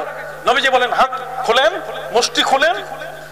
আবু জাহাল বলছে, লোকজন লাগবে, কয় ডাকেন আরো, যা পারেন, 1, 10, 50, 100, 200, 1000 ডাকেন, হাত খুলেন। আবু জাহাল অনেক লোককে একত্রিত করলো, মাঝে হাত চিপা দিয়ে দেখেন, কিরে শক্ত শক্ত তো লাগতেছে, তার মোহাম্মদ যা বলছে তাই হয়ে গেল নাকি? নবীজি বললেন, চাচা খোলেন। খোলার সাথে সাথে বলতে হি कंकरी ला इलाहा बोल उठे, बोलते ही कंकरी ला इलाहा बोल उठे, नूरुन आला नूर, नूरुन आला नूर है। বলার সাথে সাথে সেই হাতের বড়ই পাথর হয়ে তার মধ্যে কালেমা জারি হয়ে গেল। তাহলে সেই নবীকে আপনি নিজের সাথে এত মেশান কেন? এইখানে কথা বলতে গেলে খুব সেনসিটিভ, এটা স্পর্শকাতর একটা জায়গা। এখানে কিন্তু আনতাহাবাতা আমালুকুম, এখানে তোমার আমল ধ্বংস হয়ে যাওয়ার একটা বিশাল সম্ভাবনা। ভাষা, কথা, ল্যাঙ্গুয়েজ, অ্যাপ্রোচিং, কথা কর না, তোমার যে কথাগুলো তুমি উপস্থাপন করবে খুব সাবধান। এখানে এসে কষ্টে লাগাইতে হবে, এখানে ব্রেক কষতে হবে, এখানে জিহ্বার মধ্যে রশি লাগাইতে হবে, এখানে ওই জিহ্বাটা যেন বাজে কথার দিকে আমাকে ঠেলে না দেয়। আমি বহু ভাষাবিদ, কিন্তু নবীর সামনে আমার ভাষাটা যেন শালীন হয়। কি বলেন, ঠিক না? আচ্ছা, একটা কথা বলেন তো আপনারা, আমাদের দেশে একজন মহামান্য আছে, নাম বলতে পারেন? হ্যাঁ, থ্যাংক ইউ। আমাদের দেশে একজন মহামান্য আছেন, তিনি একজনই, তার বেলায় একটা শব্দ শুধু একজনের বেলায় প্রযোজ্য, তিনি হলেন রাষ্ট্রপতি। মহামান্য রাষ্ট্রপতি, মহামান্য একজনই। এরপরে আমাদের প্রধানমন্ত্রী, তিনি হলেন মাননীয় প্রধানমন্ত্রী। কথা কন না? তাহলে মহামান্য থেকে আসলাম কোথায়? মাননীয়। কষ্ট হচ্ছে আপনাদের? মাননীয়তে চলে আসলাম। মাননীয়র পরে আপনি চলে আসেন, আর মাননীয়র পরে যখন আপনি চলে আসবেন তখন দেখবেন সম্মানিত। এরপরে যখন আসবেন তখন আসবেন শ্রদ্ধেয়। তার নিচে যখন আসবেন তখন বলবেন জনাব। তাহলে জনাব বলেন, আমার যুবক বন্ধুদেরকে বলতেছি, এরা তো পণ্ডিত, এই ভাইদেরকে একটু বলতে চাই, জনাব কোথায় ব্যবহার হবে? কতক্ষণ জনাব শব্দটা আপনি কোথায় ব্যবহার করবেন? তারপরে আপনি শ্রদ্ধেয় কোথায় ব্যবহার করবেন? আপনি মহোদয় কোথায় ব্যবহার করবেন? আপনি সম্মানিত কোথায় ব্যবহার করবেন? আপনি ঠিক এমনি করে মাননীয় কোথায় ব্যবহার করবেন? আপনি কোথায় মহামান্য ব্যবহার করবেন? জায়গাগুলো আপনার জানা লাগবে না? বই আর পুস্তক কি এক? পাহাড় আর পর্বত কি এক? বই, পুস্তক, গ্রন্থ তিনটে কি এক? অসম্ভব। বই হচ্ছে যেটা 200 পৃষ্ঠার নিচে হবে, এটাকে বলে বই। আর 200 পৃষ্ঠার উপরে যদি হয় তাহলে এটার নাম পুস্তক। আর 400 পৃষ্ঠার পরে যদি হয় তাহলে এটার নাম হয় গ্রন্থ। তাহলে বই, পুস্তক, গ্রন্থ তিনটা তো এক জিনিস না। ঠিক পাহাড় আর পর্বত এক জিনিস না। এখন হেরা, হেরা পাহাড় না, হেরা কি? পর্বত। তাহলে হেরা পর্বত কি? ওখানে কি বরফের চাকা আছে? না, ওখানে বরফের চাকা নাই। পর্বত হইতে গেলে যে বরফের চাকা হতে হবে তা কিন্তু নয়। হেরা হচ্ছে এমন একটা পাহাড়, পাহাড় হচ্ছে যেটা 700 ফিট উঁচু হবে। 700 ফিটের নিচে যত আছে সব পাহাড়। কথা বল না? আবার যেটা সাধারণত 100 ফিট হয় এটাকে টিলা বলে। কি বলে? টিলা বলে। আর 100 ফিটের নিচে যদি হয় তাহলে শৃঙ্গ বলে। তাহলে শৃঙ্গ বলেন, টিলা বলেন। এরপরে 700 ফিট পর্যন্ত যদি হয় তাহলে সেটাকে বলে কি? পাহাড়। আর 700 ফিটের চেয়ে উঁচু যদি হয় তাহলে সেটার নাম হয় কি? পর্বত। তাহলে আপনি এটা জানবেন না? আপনি লিখতে গিয়ে, পড়তে গিয়ে, বলতে গিয়ে, ভাষা প্রয়োগ করতে গিয়ে এই শব্দগুলোর সাথে আপনার পরিচিত হতে হবে না? আপনি নবীর সম্পর্কে কোন শব্দ ব্যবহার করবেন এটা আপনার চয়েস করতে হবে না? নবীর নামে কি আপনি মহামান্য ব্যবহার করবেন, না মাননীয় ব্যবহার করবেন, না জনাব ব্যবহার করবেন, না শ্রদ্ধেয় ব্যবহার করবেন, না হযরত ব্যবহার করবেন? কোনটা? আমি কি বুঝাইতে পারছি? আমি আপনাদের চিন্তাধারাটাকে ফ্রেশ করে দিচ্ছি। Fresh, refresh. তার মানে রিফ্রেশিং। তার মানে আপনাকে আমি এখানে ভাষাগত দিক থেকে একটু সহযোগিতা করছি। আমার চেয়ে আপনি অনেক ভালো জানেন, আমার চেয়ে অনেক ভালো ভাষা আপনার জানা আছে, কিন্তু আমি আপনাকে অনুরোধ করছি যে আপনি এই ভাষাগুলো নবীর সাথে যখন ব্যবহার করবেন তখন সেটা কেমন হওয়া উচিত। নবী তো সাধারণ নবী নন। কথা কন? যেই নবীকে আল্লাহ পাক রব্বুল আলামিন আরশের মেহমান করেছেন, কোন নবীকে তিনি আরশের মেহমান করেন নাই, যাকে বিশাল ফজিলত দিয়েছেন রাহমাতুল লিল আলামিন। রাহমাতুল লিল আলামিন কি ওয়ার্ড মেম্বার নাকি? কতক্ষণ? ওয়ার্ড মেম্বার হচ্ছে একটি ছোট্ট পরিধি, এরপরে বড় পরিধি হলো চেয়ারম্যান সাহেব, তার কয়েকটা ওয়ার্ডের তিনি চেয়ারম্যান, ইউনিয়ন পরিষদ, তারপরে হচ্ছে যিনি জেলা পরিষদ অথবা এমপি। কতক্ষণ না? এমপির উপরে যখন আপনি যাবেন তখন দেখবেন মন্ত্রী, মন্ত্রীর উপরে মহামান্য রাষ্ট্রপতি। সারা দেশ জগতে যত নবী এসেছেন প্রত্যেক নবীকে আল্লাহ পাক রব্বুল আলামিন বাবা আদমকে পাঠাইছেন ইন্নী জাইলুন ফিল আরদে খলিফা। আরদ মানে পৃথিবী, পৃথিবীর খলিফা তিনি। তিনি সারা জগৎ সমূহের খলিফা না। আর সারা জগৎ আল্লাহ পাক রব্বুল আলামিন নিজের পরিচয় দিয়েছেন রব্বুল আলামিন, আলহামদুলিল্লাহি রব্বিল আলামিন। বলতে গেলে যত 90,000 আলমের যত জগৎ আছে, যত জগতের তিনি রব। ওমা আরসালনাকা ইল্লা রাহমাতাল লিল আলামিন। আর আমার নবীর পজিশন দিয়েছেন আল্লাহ, তত জগতের তিনি রহমত। তাহলে আপনি কার সাথে কাকে তুলনা করেন? বাবা আদমের সাথে আমার নবীকেও তুলনা করার কোনো সুযোগ নাই। সুবহানাল্লাহ বল। সম্মানিত সুধী, এ কারণে বলতে চাই যে আমার নবীর সাথে যার সম্পর্ক, নবী করিম সাল্লাল্লাহু আলাইহি ওয়াসাল্লামের একটা জুব্বা মোবারক, নবী করিম সাল্লাল্লাহু আলাইহি ওয়াসাল্লামের দৃষ্টিভঙ্গি, কোনটার সাথে আপনি কোনটাই তুলনা করতে পারেন না। তিনি বলছেন আইয়ুকুম মিসলি, কে আছে আমার মতো? নবী করিম সাল্লাল্লাহু আলাইহি ওয়াসাল্লাম ধমক দিয়ে দিলেন আব্দুল্লাহ ইবনে উবাই ইবনে সালুল মুনাফিককে, তুমি জানো ইন্নী আরাকুম মিন যাহরি, আমি তোমাকে পিছনে এমন ভাবে দেখি, কামা আরাকুম আমামি, যেমন আমি সামনে দেখি। নবীজি বলেন শুধু এতটুকু নয়, একটা মানুষের চোখের জ্যোতি কতটুকু পর্যন্ত, বিজ্ঞানের খাতা বাইর করেন, চক্ষু বিজ্ঞানী যারা, দৃষ্টি সম্পর্কে যারা পরিমাপ করতে জানেন তাদের বিজ্ঞান নিয়ে আসেন। দৃষ্টি বিজ্ঞানী যারা, তাদের দৃষ্টি বিজ্ঞান বলছে যে একটা মানুষ 8 মাইলের বেশি দেখে না। অথচ নবী করিম সাল্লাল্লাহু আলাইহি ওয়াসাল্লাম তিনি এমন সাহাবী পৃথিবীর মধ্যে দিলেন, হযরত উমরের মতো, যিনি 900 কিলোমিটার দূর, 500 মাইল দূর পর্যন্ত দেখেন। হযরত উমর বললেন, ইয়া সারিয়াতু আল জাবাল, আল জাবাল, হে সেনাপ্রধান, পাহাড়ের পথ ধরো, পাহাড়ের পথ ধরো। কোথায় ইরানের নাহাবান আর কোথায় তিনি মদিনার মিম্বার। সুবহানাল্লাহ বলেন। আমার নবী বলেন শুধু অতটুকু নয়, ওয়াল্লাহি ইন্নী লা আরাল জান্নাতা ওয়া জাহান্নামা মিন হাহুনা, খোদার কসম আমি যখন নামাজে দাঁড়াই তখন আল্লাহর জান্নাত এবং জাহান্নাম আমি দেখতে পাই। তাহলে এই চোখের দৃষ্টিটা, আপনি বিজ্ঞানের চোখের দৃষ্টিটা আমার নবীর চোখে লাগাইলে কি হবে? নবী হলেন এক্সেপশনাল, নবী হলেন ব্যতিক্রমধর্মী। সেই নবী আমার, সেই নবী কি আমার, তার সাথে কানেকশন হলে আমার আরশের সাথে যোগাযোগ হয়ে যায়। এটা নেটওয়ার্ক শুধু আমেরিকায় পাওয়া যায় না, নেটওয়ার্ক শুধুমাত্র ইংল্যান্ডের সাথে না, নেটওয়ার্ক হচ্ছে আরশে আজিমের সাথে। যেহেতু এমন এক নবীর উম্মত আমি, যার নেটওয়ার্ক হলো আল্লাহর সাথে। আপনি কি বুঝতে পারছেন? এই জন্য ভাইরা আমার, যদি কোরআন মজিদের, এই কোরআন মজিদের সাথে রেহেলটা স্পর্শ করার কারণে যদি কোরআনের মতো মর্যাদা দিয়ে আমরা তাকে সম্মান করি, তাহলে নবী করিম সাল্লাল্লাহু আলাইহি ওয়াসাল্লামের জামা মোবারকের সম্মান তো কোনো অংশে কম নয়, যেহেতু নবীজির দেহ মোবারক সেটা স্পর্শ করেছে।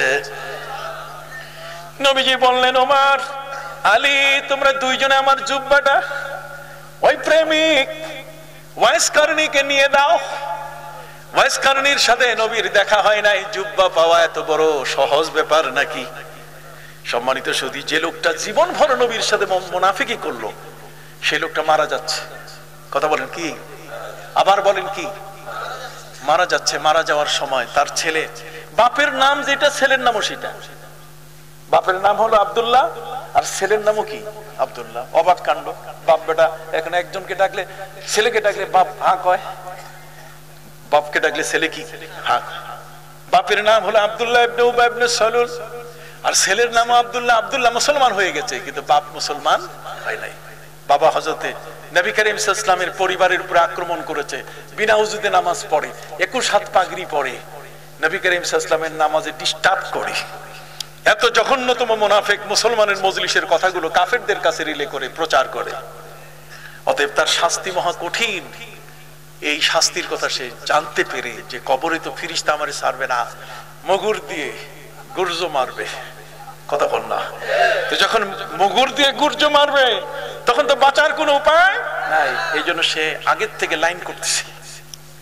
সে তার ছেলে আব্দুল্লাহকে বলে, আব্দুল্লাহ, আমি তো সারা জীবন নবীর সাথে মুনাফিকি করছি, তো কাজে মরার পরে তুমি একটা কাজ করবে, নবীজির জুব্বা মোবারকটা আমার কাফন বানাই দিবা আর নবীজিকে দিয়ে জানাজাটা পড়াই দিবা। ছেলে জিজ্ঞাসা করে যে, আব্বা, শয়তানিরও তো একটা সীমা আছে। কথা বল না? শয়তানিরও কি আছে? একটা সীমা আছে।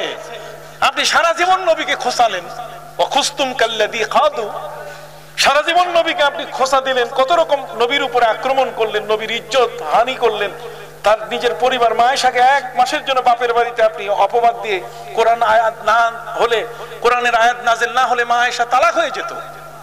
কঠিন অবস্থা। কতক্ষণ একটা নিরপরাধ মানুষ, যার কোনো অপরাধ নাই, বিপদের মধ্যে পড়ে গেছে শুধু আপনার কথায়।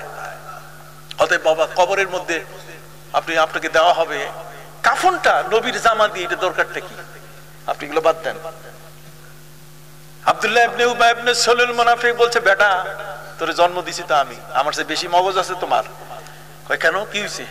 কয়, জামাটা যদি তুমি আমার কাফন পরাই দিতে পারো, তাহলে কবরে ফেরেশতাকে শাল্ডিং দিয়ে দিব পুরো। কবরে ফেরেশতা যখন এসে জিজ্ঞাসা করবে, মার রব্বুকা, তখন আমি ধমক দিয়ে বলবো, গেট আউট, বাইরে হও কবর থেকে। ফেরেশতারা বলে, কি রে, এত বড় সাহস তোমার, কবর থেকে আমাদেরকে বের করে দিবে? কি তোমার শক্তি কোথায়? তখন বলবে, আমি বলবো, দেখো না জামাটা কার, কাফনের জামা। তারপর নবীর জামা দেখো, আমি 1 নম্বর নবীর ভক্ত মানুষ, কিসের প্রশ্ন? Get out. কোনো প্রশ্ন নাই। আমি ফেরেশতাকে হাইকোর্ট দেখাবো কবরে। কথা বুঝতে পারছেন? শয়তানি সীমা, সীমা ছাড়াইয়া ছেলে বলছে, বাবা ঠিক আছে, আমি নবীজিকে তোমার ওসিয়তটা বলবো, তোমার মারা যাওয়ার আগে মরো, তারপর বলবো। কথা কর না। মারা গেল আব্দুল্লাহ ইবনে উবাই ইবনে সালুল। মারা যাওয়ার পরে ছেলে আমার নবীর বাপের ওসিয়ত নিয়ে হাজির হয়ে গেল। নবীজি, আমার আব্বা আব্দুল্লাহ ইবনে উবাই ইবনে সালুল মৃত্যুবরণ করেছেন। নবীজি দুটো ওসিয়ত করে গেছেন, একটি হলো আপনি তার জুব্বা মোবারক দেবেন, এই জুব্বা মোবারক তার কাফন পরানো হবে, আর দ্বিতীয় নাম্বার হলো আপনি তার নামাজে জানাজা পড়াবেন। নবী করিম সাল্লাল্লাহু আলাইহি ওয়াসাল্লাম বলেন, তাহলে চলো। নবীজি জুব্বা হাতে নিয়ে নিছে। দেখেন নবীজি কোন সেকেন্ড কোন শাউটিং করেন নাই। শাউটিং বুঝেন তো? না এটা হবে না, এটা হয় নাকি, তোমার বাবা আমার এটা করছে সেটা করছে, কোন শাউটিং করেন নাই নবীজি। নবী হচ্ছেন নরম দিল মানুষ, তিনি কমল ভাষী।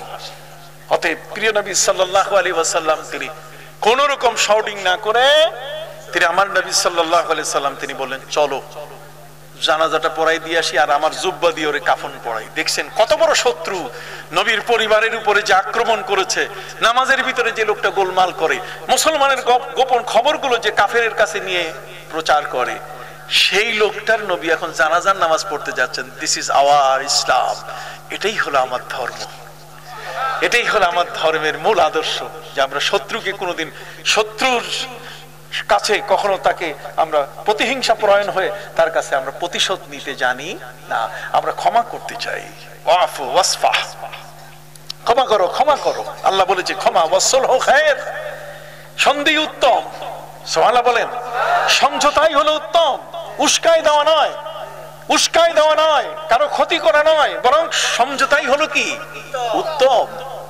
ফিতনা এটা যে আসাদ্দু মিনাল কাতাল, কোন সময় ফিতনা সৃষ্টি করা, যেটা টেবিলে শেষ করা যায় সেটা মাঠে বলার দরকার নাই, টেবিলে যেটা টেবিলেই চলবে, অসুবিধা কি?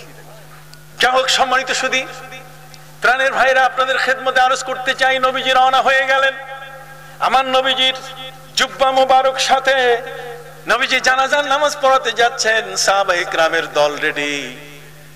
সামনে হযরতে ওমর, তিনি মাথা উঁচু করে জিজ্ঞাসা করছেন, হুজুর কই যান? কথা বল না। নবীজি আপনি যাচ্ছেন কই? নবী করিম সাল্লাল্লাহু আলাইহি ওয়াসাল্লাম বলেন, আমি তো যাচ্ছি আব্দুল্লাহ ইবনে উবাই ইবনে সালুল ওর জানাজা পড়তে, এই জুব্বা দিব। হযরতে ওমর বলছেন, হুজুর নো, যাওয়া হবে না। বলেন না, যাওয়া হবে না। কত বড় সাহস উমরের কলিজায়, যে উমর আমার নবীকে বাধা দিচ্ছেন। হযরতে উমর রাদিয়াল্লাহু তাআলা বাধা দেওয়ার কারণ, যে আমার নবীর সংস্পর্শে যারা একবার আসতে পেরেছে, তাদের সিনা, তাদের দৃষ্টিভঙ্গি, তাদের মাথার মগজ, তাদের চিন্তাধারা, তাদের চেতনা, এগুলো এমন ভাবে ইসলামাইজ হয়ে গেছে, এমন ভাবে ইসলামের মধ্যে এটা ফ্রিজ হয়ে আছে যে ইসলামের বাইরে চিন্তা করার কোনো সুযোগ তাদের নাই। হযরত ওমর একজন রাখাল ব্যক্তি ছিলেন, তিনি ছিলেন একজন অশিক্ষিত মানুষ, কোনো লেখাপড়া জানতেন না, কিন্তু নবীর সংস্পর্শে আসার পরে ওমর আর রাখাল উমর থাকেন নাই, অশিক্ষিত নিরক্ষর উমর থাকেন নাই, তিনি খলিফা উমর হয়ে গেছেন। অতএব মহাগ্রন্থ আল কোরআনের এরকম 23টা জায়গা, যে 23টা জায়গায় কোরআন নাযিল হচ্ছে নবীর উপরে, আর হযরত উমরের সিনার মধ্যে ক্রস কানেকশন হচ্ছে। উমর আগে জেনে ফেলতেছে যে নবীর কাছে কি নাযিল হচ্ছে, খবর হচ্ছে কার সিনায়। তাহলে কতটুকু ইসলামের ভিতরে প্রবেশ করলে একজন ব্যক্তির সিনা এইভাবে খুলে যায়। লাকাদ শারাহাল্লাহু সাদরা উমর, হযরত উমরের সিনা খুলে দেওয়া। এটা মানে না মৌলবীরা, আধ্যাত্মিকতা মানে না, তাসাউফ মানে না, মারেফত মানে না, ওলিদেরকে মানে না, আউলিয়া ইকরামকে মানে না, পীরকে মানে না, বুজুর্গকে মানে না, আওতাদকে মানে না, আবদালকে মানে না, দরবেশকে মানে না, গাউসকে মানে না, কুতুবকে মানে না, কুতুবে ইরশাদকে মানে না, কুতুবে হেদায়েতকে মানে না, কুতুবে এই যে ইরশাদ সহ কুতুবুল আকতাব, মুজাদ্দিদে জামান, এদেরকে তারা কি মানে না। যেহেতু এই জগতের আধ্যাত্মিকতা তাদের কাছে নাই। হুয়াল আউয়াল ওয়াল আখির ওয়াজ জাহির ওয়াল বাতিন, জাহিরের সাথে যে আল্লাহ বাতিনও বলছেন, এই বিষয়টা তাদের কাছে, এটা উপলব্ধি করার মতো জ্ঞান তাদের কাছে কি নাই। কি করে আসবে? এটা অসম্ভব, তারা তো সেভাবে লেখাপড়া করে না। আজকে আমাদেরকে সেই পন্থী তারা বানাচ্ছে, আমরা এর থেকে সতর্ক হতে হবে। হাত উঁচু করে বলেন, এর থেকে কি হতে হবে? কথাগুলো মনে থাকবে।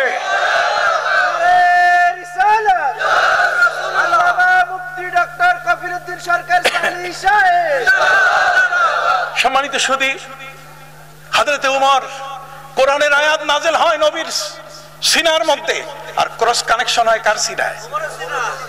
তাহলে এই সিনাটা তৈরি করতে তো সময় লাগছে, কি বলেন? সামান্যতম কোন বেয়াদবি ছিল ওমরের কাছে? বলা হয়েছে ওয়া আশাদ্দুহুম ফি আমরিল্লাহি ওমর, আল্লাহর বিধিবিধান লালনের ক্ষেত্রে উমরের কোনো জুরি নাই। বাধা দিলেন কে? ওমর। কলিজায় কম সাহস না? নবীজি বলেন, উমর তুমি আমাকে বাধা দিচ্ছ কেন? তুমি নবী না আমি নবী? জানা যায় আমি তো নিতেছি, তুমি তো না, তুমি কেন বাধা দিচ্ছ? কোনো দলিল আছে? হযরত ওমর বলছেন, হুজুর দলিল আছে।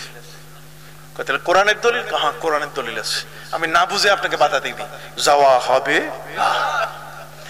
তো নবী বলছেন তাহলে দলিল দাও। হযরত ওমর রাদিয়াল্লাহু তাআলা দলিল দিলেন, ইস্তাগফারতা লাহুম আও লাম তাস্তাগফির লাহুম, হে নবী আপনি তাদের জন্য ক্ষমা চান আর ক্ষমা নাই চান, ওয়ালাউ ইস্তাগফারতা লাহুম ৭০ মাররা, যদি ৭০ বারও আপনি ক্ষমা চান, লা ইয়াকবালাল্লাহ লা ইয়াগফিরাল্লাহ, আল্লাহ maaf করবেন না। কাজেই ৭০ বারও চাইলে maaf হবে না। আপনি যাবেন কেন? এটা মুনাফিক, যাওয়া যাবে না। আপনার স্ত্রীর ক্ষেত্রে আমি উমর সুপারিশ করেছিলাম যে তালাক দিয়েন না, তালাক দিলে আবু বকর সিদ্দিক তার পরিবারটা আর বাঁচবে না পৃথিবীতে। আপনার মহব্বতের এই পরিবারটা কি বাঁচবে না যদি আপনি আয়েশাকে তালাক দিয়ে দেন? যে আয়েশার বিবাহের ক্ষেত্রে এখানে কোন পৃথিবীর মানুষ ঘটক হয় নাই। আয়েশার বিবাহের ক্ষেত্রে পৃথিবীর কোন মানুষ ঘটক রায়বার হয় নাই, বরং আয়েশার বিবাহের ক্ষেত্রে স্বয়ং ঘটক হয়েছেন জিবরাইল, আর প্রস্তাব করেছেন আল্লাহ। নবীর ঘরে স্ত্রী প্রয়োজন। অতএব হিজরতের ৪৫ দিন আগে, হিজরতের আগে নবী করিম সাল্লাল্লাহু আলাইহি ওয়াসাল্লামের এই অত্যন্ত শ্রদ্ধার ব্যক্তি আবু বকর সিদ্দিক রাদিয়াল্লাহু তাআলা আনহু, যিনি শ্বশুর হয়ে অবশ্যই নবীর শ্রদ্ধার পাত্র, কি বলেন ঠিক কিনা? আবার উম্মত হিসেবে নবীর অত্যন্ত কাছের সেই আবু বকর সিদ্দিক রাদিয়াল্লাহু তাআলা আনহু, তিনি তার মেয়ে আয়েশাকে বিয়ে দিবেন, প্রস্তাব করলেন উমরকে, তুমি বিয়ে করো। ওমর বলছেন না, আমার বিয়ের দরকার নাই। তিনি উসমানকে বলেন, উসমানও বলছেন না, মনটা খারাপ হয়ে গেল, ৪০ থেকে ৪৫ জন মুসলমান, কিন্তু কোনো হিন্দুর সাথে তো বিয়ে দেওয়া যাবে না। এ কি রামেন্দ্র সুন্দর নাকি? কথা কন না। এ কি ফেরদৌসী মজুমদার যে রামেন্দ্র মজুমদারের সাথে বিয়ে বসতে হবে? কথা কন না। সম্মানিত সুধী ভাইরা আমার, আমাদের দেশে অনেক মহিলা এমন আছে মুসলিম ঘরে জন্ম নিয়েছে, কিন্তু অমুসলিমের সাথে কি করে? বিয়ে করে। ইসলাম বলে দিয়েছে, ওয়ালা তানকিহুল মুশরিকাত হাত্তা ইউমিননা, খবরদার কোন পূজারিনী তাকে বিয়ে করবে না যতক্ষণ পর্যন্ত তোমার ধর্ম সে গ্রহণ না করে। কথা বল না। যদিও তার সৌন্দর্য তোমাকে পাগল বানিয়ে ফেলে, কিন্তু তারপরও তাকে বিয়ে করা যাবে না, যেহেতু তার ধর্ম পূজার ধর্ম। কি বলেন ঠিক কিনা? যাই হোক, হযরত আয়েশা রাদিয়াল্লাহু তাআলা কে বিয়ে তিনি দিতে পারছেন না। ৪৫ জন মুসলমান, এটা কি আমেরিকা, উত্তর কোরিয়া, দক্ষিণ কোরিয়া, যে শুধুমাত্র দক্ষিণ কোরিয়া, উত্তর কোরিয়া, আমেরিকার নাম শুনলেই সাথে সাথে টোপ ফেলে যে জামাইটা পাইলে আমার মেয়েটা আমেরিকা যাবে? এমনটা তো না। কোন বেঈমানের কাছে তার মেয়েকে দিবেন আবু বকর সিদ্দিক তো এটা করতেই পারেন না। আমরা তো একটু টাকা হলে দিয়ে দিই। কোনোদিন আমরা দেখি না যেই পরিবারে মেয়েটি বিয়ে দিচ্ছি সেই পরিবারে ওই মেয়েটি যেখানে যাচ্ছে সেই ঘরে নামাজ আছে কিনা? কথা কন না। সেই ঘরে রোজা আছে কিনা? সেই ঘরে পর্দা আছে কিনা? যে ঘরে আমরা দিচ্ছি আমাদের মেয়েটাকে বিয়ে, সেই ঘরের মধ্যে ইসলামী ওয়াজাকাতা, তাহজিব, তামাদ্দুন, সংস্কৃতি, ইসলামের কালচার গুলো সেখানে আছে কি না? আমরা একবারও আমরা দেখি টাকা টাকা টাকা টাকা চাই। টাকা কত? বিল্ডিংটা কত উঁচা, কয়তলা বিল্ডিং এর মালিক, কয়টা হোটেলের মালিক, এগুলো হিসাব করি ন।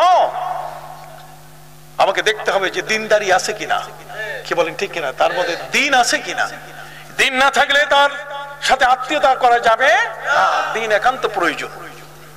সম্মানিত শুধু আবু বকর সিদ্দিক রাদিয়াল্লাহু তাআলা আনহু তিনি মন খারাপ করে ঘুমিয়ে পড়লেন। রাতের গভীরে এসে একজনে স্বপ্নে তাকে বলছে, আবু বকর আর কারো কাছে মেয়ে বিয়ে দেওয়ার প্রস্তাব করা যাবে না। কালকে সকালে নবীজির দরবারে গিয়ে নবীজিকে প্রস্তাব দিবেন, যার মেয়েটা আপনাকে। ওদিকে রাত্রবেলায় রাত 11টার সময় নবীজির কাছে জিবরিল হাজির। নবী মনে করেছেন কোন ওহী নিয়ে এসেছেন। জিবরিলকে বলেন, most welcome, sit down please, বসেন, কিছু থাকলে দেন। কি নিয়ে আসছেন আল্লাহর পক্ষ থেকে? জিবরিল বলেন, কিছুই আনি নাই, সুন্দর খবর নিয়ে আসছি। কয় কি, যে আল্লাহ আপনাদের বিয়ে দিতে চান, রাজি কিনা? নবীজি বলছেন আল্লাহ বিয়ে দিলে আমি অরাজি হব, এটা কি কও? জিবরাইল, এটা তো হইতেই পারে না ভাই, তুমি তো আমার সাথে আজকে নাও। নবীজি মদিনা মুনাওয়ারায় জিবরিল আমিন তার কাছে 23 বছরে 24,000 বার আসছে। কতবার আসছে? তাহলে বন্ধুত্ব কম ছিল না বেশি? 24,000 বার যার সাথে উঠা বসা, তার সাথে সখ্যতা ভালোবাসা কি কোনো অংশে কম? কাজেই নবীজি বললেন জিবরাইল ভাই তুমি তো জানো। জিবরিল আমিন বলছেন যে আল্লাহ নিজেই প্রস্তাব করছেন আপনার বিবাহের জন্য, তবে প্রশ্ন হলো বউ দেখবেন? নবীজি বউ দেখবো এই রাত 11টার সময় কোথায়? এতে যাইতে হবে মেয়ের বাড়িতে। কয় না, মেয়ের বাড়িতে যাওয়ার দরকার নাই, আমার হাতের কোষের মধ্যে আয়েশার ছবি আছে। হাতের, আপনি হাদিস পড়েন, কিতাব পড়ি না, কিছু করি না, শুধুমাত্র ওই বাজে কথাগুলো বলি আমরা। সম্মানিত শুধু হাতের কোষের মধ্যে মা আয়েশার কি ছিল? ছবি ছিল। দেখাই দিচ্ছেন, দেখেন দেখি বউ পছন্দ হয় কিনা। বাহ বাহ বাহ, ভেরি নাইস। কি বলেন, ঠিক না? হ্যাঁ ঠিক আছে আলহামদুলিল্লাহ। কয় তাহলে কাল সকালে যদি আবু বকর আসে তাহলে আপনি কবুল বলে দিয়েন। তাহলে যার বিবাহের প্রস্তাব আল্লাহ স্বয়ং দিয়েছেন, যার ঘটক হযরতে জিবরিল আমিন, আর সেই আয়েশা কোনো কারণে যদি নবীর সংসার থেকে তালাক হয়ে যায় তাহলে এটা হবে দুঃখজনক একটি ঘটনা। আর সেই ঘটনাটা ঘটাইছে কে? আব্দুল্লাহ ইবনে উবাই ইবনে সলুল। এই মুনাফিকের কাম। আমাদের সমাজে তো মুনাফিক আছে রে ভাই, খালি পিন মারে, কথা বুঝেন নাই? এরা একজনের কথা আরেকজনের কথা এইভাবে একজনের গোপন কথা আরেকজনের কাছে গিয়ে বলে দেয়, সমস্যা সৃষ্টি করে। সংক্ষিপ্ত ভাবে আপনাদের কাছে বলছি, আমি তো যেদিকে যাই একটা সাগর ছাড়া অন্য কিছু দেখি না। সম্মানিত সুধী, আপনাদের খেদমতে বিনয়ের সাথে বলতে চাই, আগামী তো ইনশাল্লাহ কাছে আসবো, সুযোগ হলে 22 তারিখে আসবো, আপনারা ইনশাল্লাহ যাবেন। কি আসবেন? আসবেন আপনারা? আসবেন তো? হাত উঠান, একটু দেখান, যাবেন তো ইনশাল্লাহ? হ্যাঁ, আমরা কোরআনের কথা শুনবো, আমরা হাদিসের কথাগুলো কি শুনবো। রাজনীতির ফিল্ডে রাজনীতির কথা হবে, কি বলেন, ঠিক না? কোরআন হাদিসের ফিল্ডে কোরআন হাদিসের কি হবে? কথা হবে ইনশাআল্লাহ। এই জন্য ভাইদের খেদমতে আরজ করতে চাই, পরদিন আবু বকর সিদ্দিক রাদিয়াল্লাহু তাআলা প্রস্তাব করলেন, বিয়ে হয়ে গেল। আর সেই বিয়েটাকে নষ্ট করার জন্য আব্দুল্লাহ ইবনে উবাই ইবনে সলুল, যেই বিয়েটাকে এই তালাকের প্রস্তাব এনেছিলেন নবীর সাহাবী হযরতে হাসান ইবনে সাবিত, যিনি নবীর কবি ছিলেন, তিনি বলছেন নবী আয়েশাকে তালাক দেন। এই কান ঝালাপালা করছে, গোটা মদিনার মধ্যে আয়েশার চরিত্র নাই, সবার মুখে মুখে তালাক দেন। হযরতে ওমর নবীজির হুজরা মোবারকে এসেছেন, তখন তার গায়ের শুধুমাত্র চাদর, পায়ে কোনো জুতা নাই, দৌড়ায় আসছে। আসার পরে আমার নবীর ঘরে তিনি প্রবেশ করছেন না, ভয়ে। হাজারো বলেন তিনি তো নবী। ভিতরে যখন প্রবেশ করছেন, নবীজি ডাক দেন, উমর এই অবস্থা কেন? পায়ে জুতা নাই আর গায়ের চাদরটা কোনো মতে, কোনো জামা কিচ্ছু নেই। হযরতে উমর বললেন যে আমি শুনেছি আয়েশাকে নাকি তালাক দেওয়ার প্রস্তাব করা হয়েছে। নবী শ্বশুররা বুঝে যে মেয়ে যদি জামাইয়ের ঘরের সংসার করতে না পারে তাহলে কত কষ্টের, কি বলেন, ঠিক কিনা? কাজেই নবীজি, আমার মেয়েও তো আপনার ঘরে আছে, কাজে আয়েশা আবু বকর সিদ্দিকের মেয়ে, যদি আপনি তাকে তালাক দেন, তা আয়েশা হচ্ছে এমন একটা অবলা, অল্প বয়সী একটা মেয়ে, আপনার কুমারী স্ত্রী, যার আগে কোথাও বিয়ে হয় নাই। সে যখন ওই আটার খমির করে রুটি বানাবার জন্য, তো খমির করতে করতে ঘুমায় পড়ে, আর যখন এই ঘুমায় পড়ে তখন ছাগল এসে খেয়ে যায়। কাজে এই মেয়েটা খুব নিরপরাধ একটি মেয়ে, যিনি আপনার স্ত্রী আয়েশা, আপনি তাকে তালাক দিয়েন না। নবীজি বলছেন না, আমি তালাক দেওয়ার কোনো সিদ্ধান্ত নেই নাই, তবে কি করব, বাপের বাড়িতে আপাতত পাঠাই দেই। এই বাপের বাড়িতে 1 মাসের জন্য পাঠাই দেওয়া হয়েছে। কোরআনের আয়াত ওয়াল্লাযিনা জাউ বিল উসবা নাযিল না হওয়ার আগ পর্যন্ত বাবার বাড়িতে তিনি ছিলেন। নবীজি 1 মাস পরে যখন জানতে পারলেন, কোরআনের আয়াত যখন নাজিল হলো ওয়াল্লাযিনা জাউ বিল উসবা, আয়েশার চরিত্র পবিত্র, তখন নবীজি তাকে আনতে গেছিলেন। আয়েশা তিনি বলছেন না, আমি আর যাব না। নবীজি বলছেন কেন যাবে না? আয়েশা অভিমান করলেন, অভিমানী আয়েশা বললেন আমি যাব না। নবীজি বললেন কেন যাবে না? আল্লাহ তো তোমার পবিত্রতা বর্ণনা করেছেন। আয়েশা বললেন দেখুন, 1 সেকেন্ড আপনাকে না দেখে আমি থাকতে পারি না, আর 1টা মাস বাপের বাড়িতে ফেলায় রাখছেন আপনি, কথা বুঝেন না? কাজে যাব না। নবী তার অভিমান ভেঙে আবার মদিনায় নিজের ঘরে নিয়ে আসলেন। সুবহানাল্লাহ। সেই আয়েশা রাদিয়াল্লাহু তাআলা, তার এই তালাকটা ঠেকাইছেন কে? যে কারণে হযরতে উমর রাদিয়াল্লাহু তাআলা যখন তিনি ইন্তেকাল করেন, তার ছেলে, তার পরিবার বর্গকে তিনি বলেছেন যে আমার মরার পরে তোমরা আমার জানাজা দিও, আমার মরার পরে তোমরা আমার কাফন পড়াইও, আমার কফিন সামনে রেখে জানাজা দিও, কিন্তু কবর খুঁড়বে না। সবাই মিলে বলছে এটা কোনো কথা নাকি? কোনো মানুষ মারা গেলে তিনটে কাজ করা দরকার।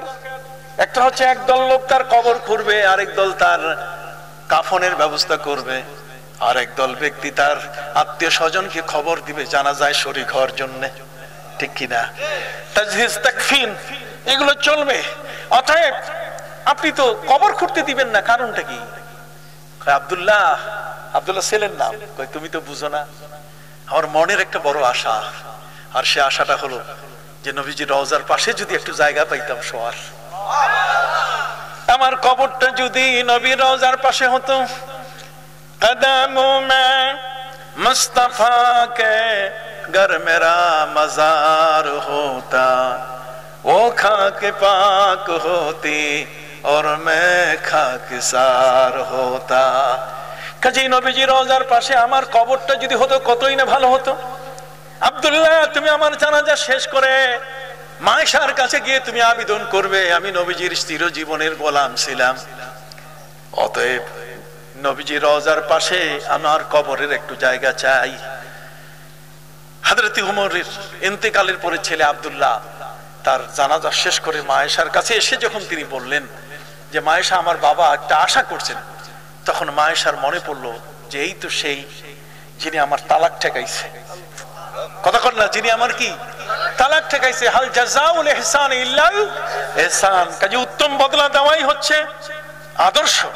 এই জন্য তিনি বলছেন যে আমি ইচ্ছা করেছি যে নবীজির ইন্তেকালের পরে আমার বাবার কবর আবু বকর সিদ্দিক শোয়া, এরপরের যে জায়গাটা সেটা আমার কবর হবে, কিন্তু ওয়াল্লাহি লা ওয়াসিরান্নাহু আলাইয়া, আমার উপরে আমি উমরকে প্রাধান্য দিলাম, যেহেতু সেদিন আমার মহা বিপদের দিন উমর আমাকে তার সহযোগিতা করেছেন, তিনি আমার তালাকটা ঠেকাইছেন। দেখছেন প্রতিদান কত চমৎকার। মায়ের সাথে তাকে জায়গা দিয়ে দিলেন, নিজের জায়গা নবীর রওজার পাশে উমরের তার কবরের জায়গা হয়ে গেল। সুবহানাল্লাহ বলেন। সেই উমর আব্দুল্লাহ ইবনে উবাই ইবনে সালুল, যার কারণে এত ঘটনা ঘটেছে, তার জানাজায় নবী যাচ্ছেন, হযরত উমর কোরআনের দলিল দিয়ে দিলেন যে আপনি যদি 70 বারও দোয়া করেন জানাজা পড়েন কাজ হবে না। আল্লাহ নিজেই বলে দিয়েছেন, এখন আপনি জানেন।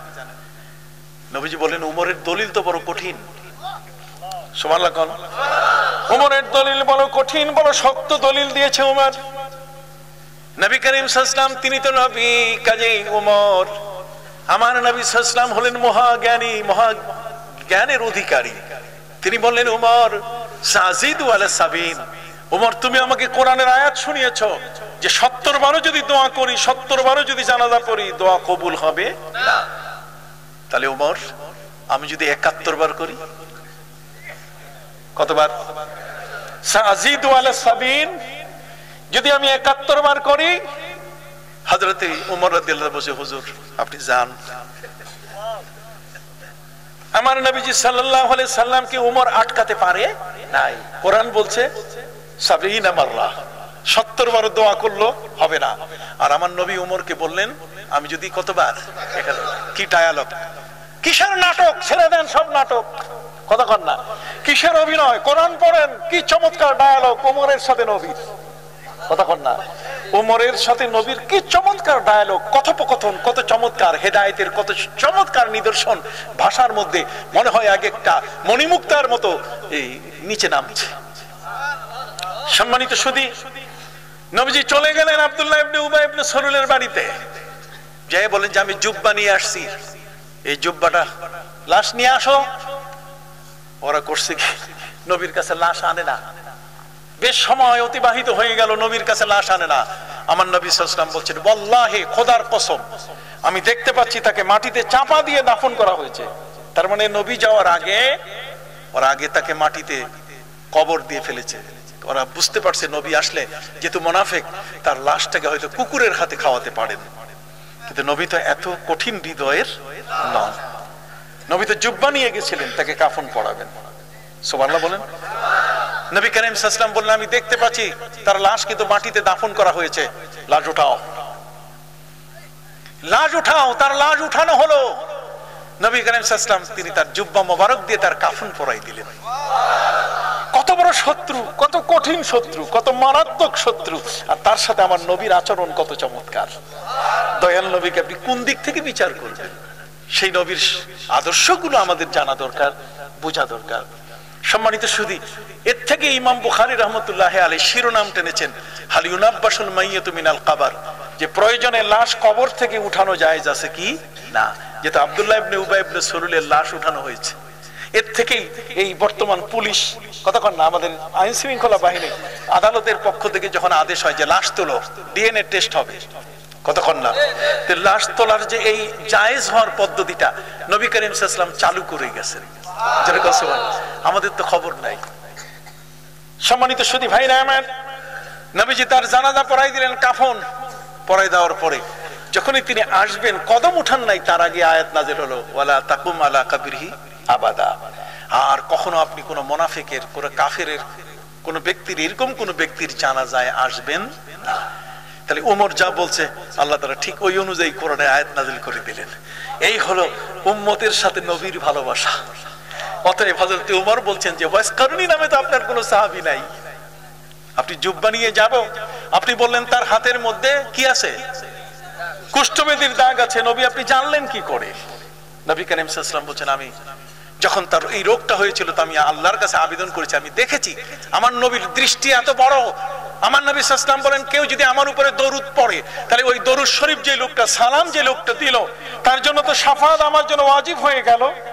পাশাপাশি আমি ওই লোকটাকেও চিনি, ওর বাবাকে চিনি, ওর দাদাকে চিনি, ওর নানাকে চিনি, ওর নানিকে চিনি, ওর 14 গোষ্ঠী, ওর বংশের যা আছে সবাইকে আমি চিনি।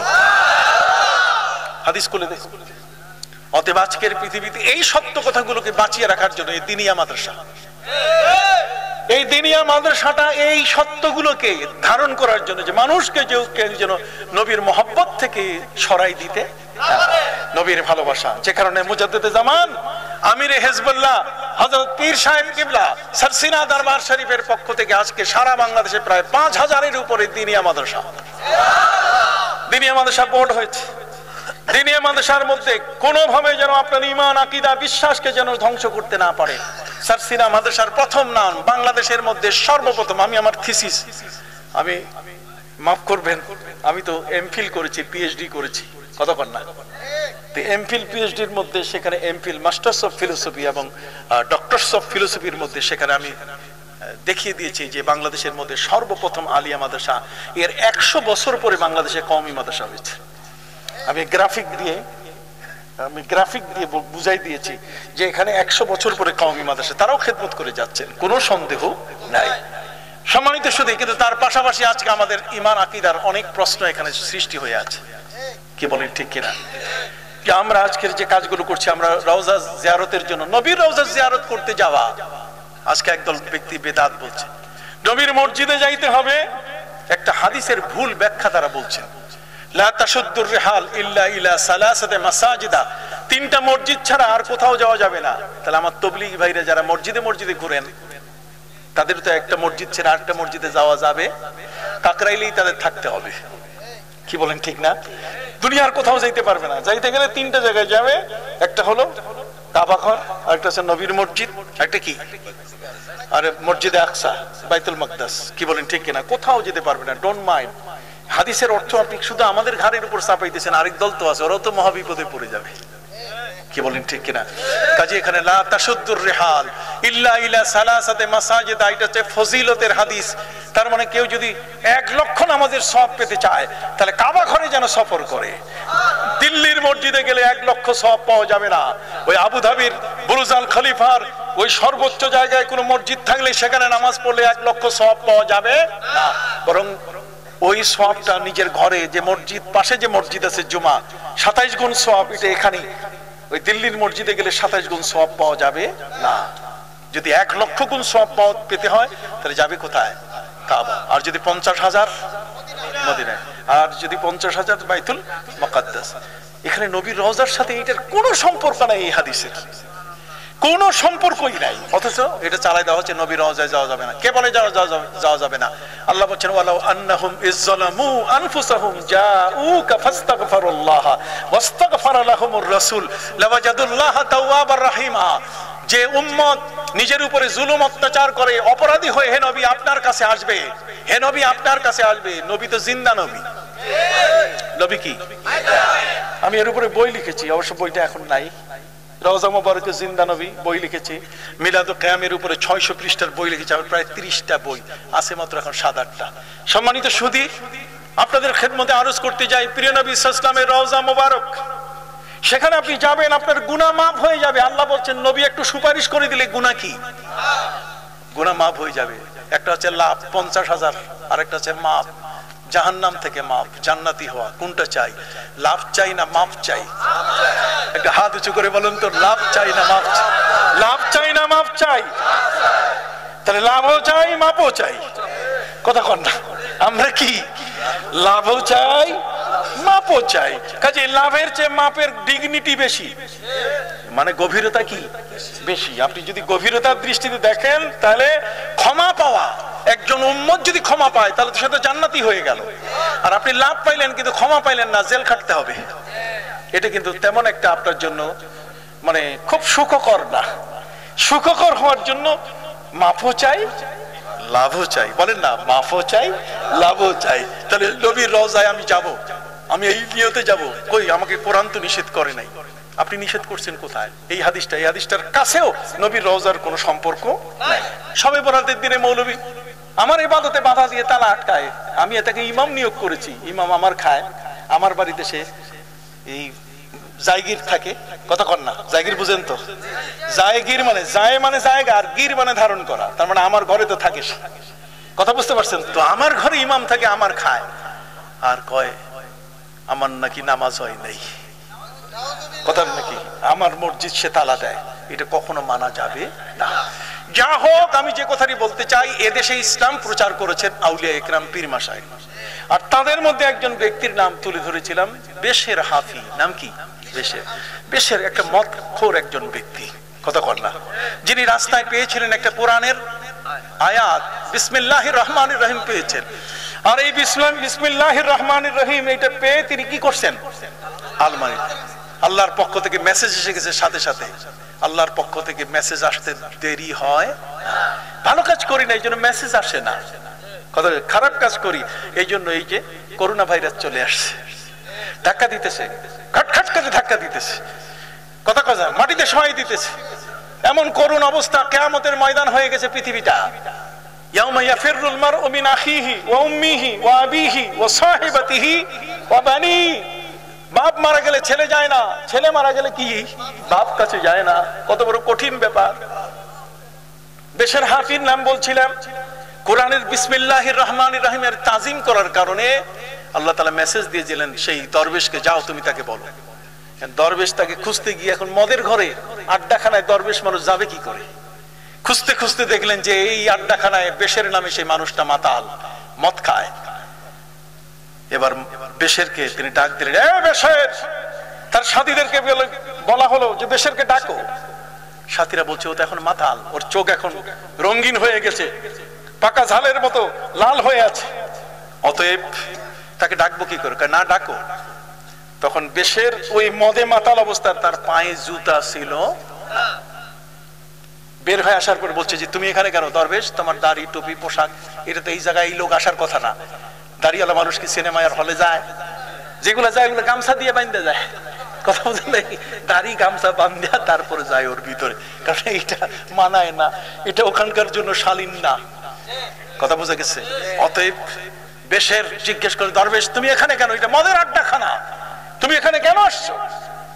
বলছে তোমাকে একটা মেসেজ দিতে এসেছি। কি মেসেজ? যে আল্লাহ তোমাকে ক্ষমা করে দিয়েছেন।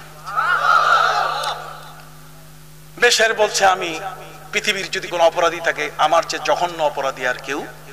তুমি কি দেখো না আমার চোখের দিকে যে দুটো চোখ লাল হয়ে গেছে, রঙিন রাঙ্গা চক্ষু দুটো, তুমি কি আমার চোখের দিকে দৃষ্টি দাও না? তুমি কি আমার দিকে একবার তাকাচ্ছ না? আমি দেখেছি, কিন্তু তারপর আল্লাহর মেসেজ তোমাকে ক্ষমা করে দিয়েছেন। কি জন্য ক্ষমা হলো? আমাকে তো ক্ষমা করার কথা নয়। তখন আল্লাহ পাক রব্বুল আলামিনের পক্ষ থেকে দরবেশ জানিয়ে দিলেন, তুমি কি রাত্রবেলায় কোন কাগজকে সম্মান করেছো? হ্যাঁ, রাত্রবেলায় আমি গত রাতে যখন মদের আড্ডাখানা থেকে বাড়িতে ফিরছিলাম তখন পথের মধ্যে একটি কাগজ পেয়েছিলাম আরবি লেখা, যেখানে বিসমিল্লাহির রহমানির রহিম লেখা ছিল। রহমানের সাথে আমার আলমিরার উপরে রেখেছি। কই যে তুমি সম্মান দিয়েছো আল্লাহর কালামকে, এই জন্য আল্লাহ তোমাকে সম্মান দিয়েছেন ক্ষমা করে। আল্লাহ তোমাকে সম্মানিত করেছেন কি দেখছেন, আল্লাহ বান্দাকেও সম্মানিত করে। ওয়ালাকাদ কাররামনা বানি আদম ওয়া হামালনাহুম ফিল বাররি ওয়াল বাহর ওয়া রাযাকনাহুম মিনাত তাইয়্যিবাত। কথা কোন না, আল্লাহ তাআলা তার বান্দাকে সম্মানিত তিনি করেন। অতএব তোমাকে আল্লাহ সম্মানিত করেছেন, তোমাকে তিনি ক্ষমা করেছেন। আমার মতো ব্যক্তি বিসমিল্লাহির রহমানির রহিমকে তাজিম করার কারণে আল্লাহ ক্ষমা করেছেন। আমি ক্ষমা পেয়ে গেছি, কি বলো দরবেশ, আমার পায়ে জুতা নাই, আমি এখন আমার সিদ্ধান্ত নিয়ে নিলাম, আমি ক্ষমার এই মেসেজটা পেয়েছি এমন একটি অবস্থায় যে আমার পায়ে কি ছিল না, জুতা ছিল না। অতএব আমি যতদিন বেঁচে থাকবো আর কোনোদিন আড্ডাখানায়, মদের আড্ডাখানায় আসবো না, আর পায়ে কোনোদিন জুতা পরবো না। বাস ওই একটা জায়গা থেকে যখন মদের আড্ডাখানা থেকে নিজের বাড়িতে ফিরে আসলো, যতদিন তিনি বেঁচে ছিলেন বেশের পায়ে জুতা রাখেন, জুতা পরে হাঁটেন নাই। বাগদাদ ইরাকের জমিনে চলাফেরা করতেন, যেই যেই পথ ধরে তিনি হাঁটতেন আল্লাহ তাআলার পক্ষ থেকে ওই এলাকার সমস্ত প্রাণীদের উপরে মেসেজ আসতো যে আমার বেশের হাঁটবে, খবরদার তার রাস্তায় পেশাব পায়খানা করো না, যাতে তার খালি পা আসে। সুবহানাল্লাহ বলেন, সে কি খালি পা। কথা কি বুঝতে পারছেন? মান আমিলা সালিহান ফালিনাফসি, ভালো একটু কাজ করলে এটা তার নিজের উপকার দেবে। এই জন্য সারসিনা দরবার, আমার নবীর সাথে মহব্বত, রাহমাতুল লিল আলামিনের সাথে মহব্বত, কোরআনের মূল চিন্তা আমরা যেন আমাদের জীবনে ধারণ করতে পারি, এটাকে নিয়েই এই দিনিয়া মাদ্রাসা। কথা বুঝছেন? এই দিনিয়া মাদ্রাসার ছোঁয়াচে ইনশাআল্লাহ আকীদার স্মৃতিসৌধ গড়ে উঠবে, মজবুত আকীদা, মাযহাবের উপরে আমাদের ঈমান পরিপক্ক হবে, আমাদের আমল পরিপক্ক হবে, আমাদের আখলাক পরিপক্ক হবে, পরিচ্ছন্ন আদর্শ সুন্নাহর উপরে আমরা আমাদের জীবনকে পরিচালিত করতে পারবো। কথা বুঝতে পারছেন?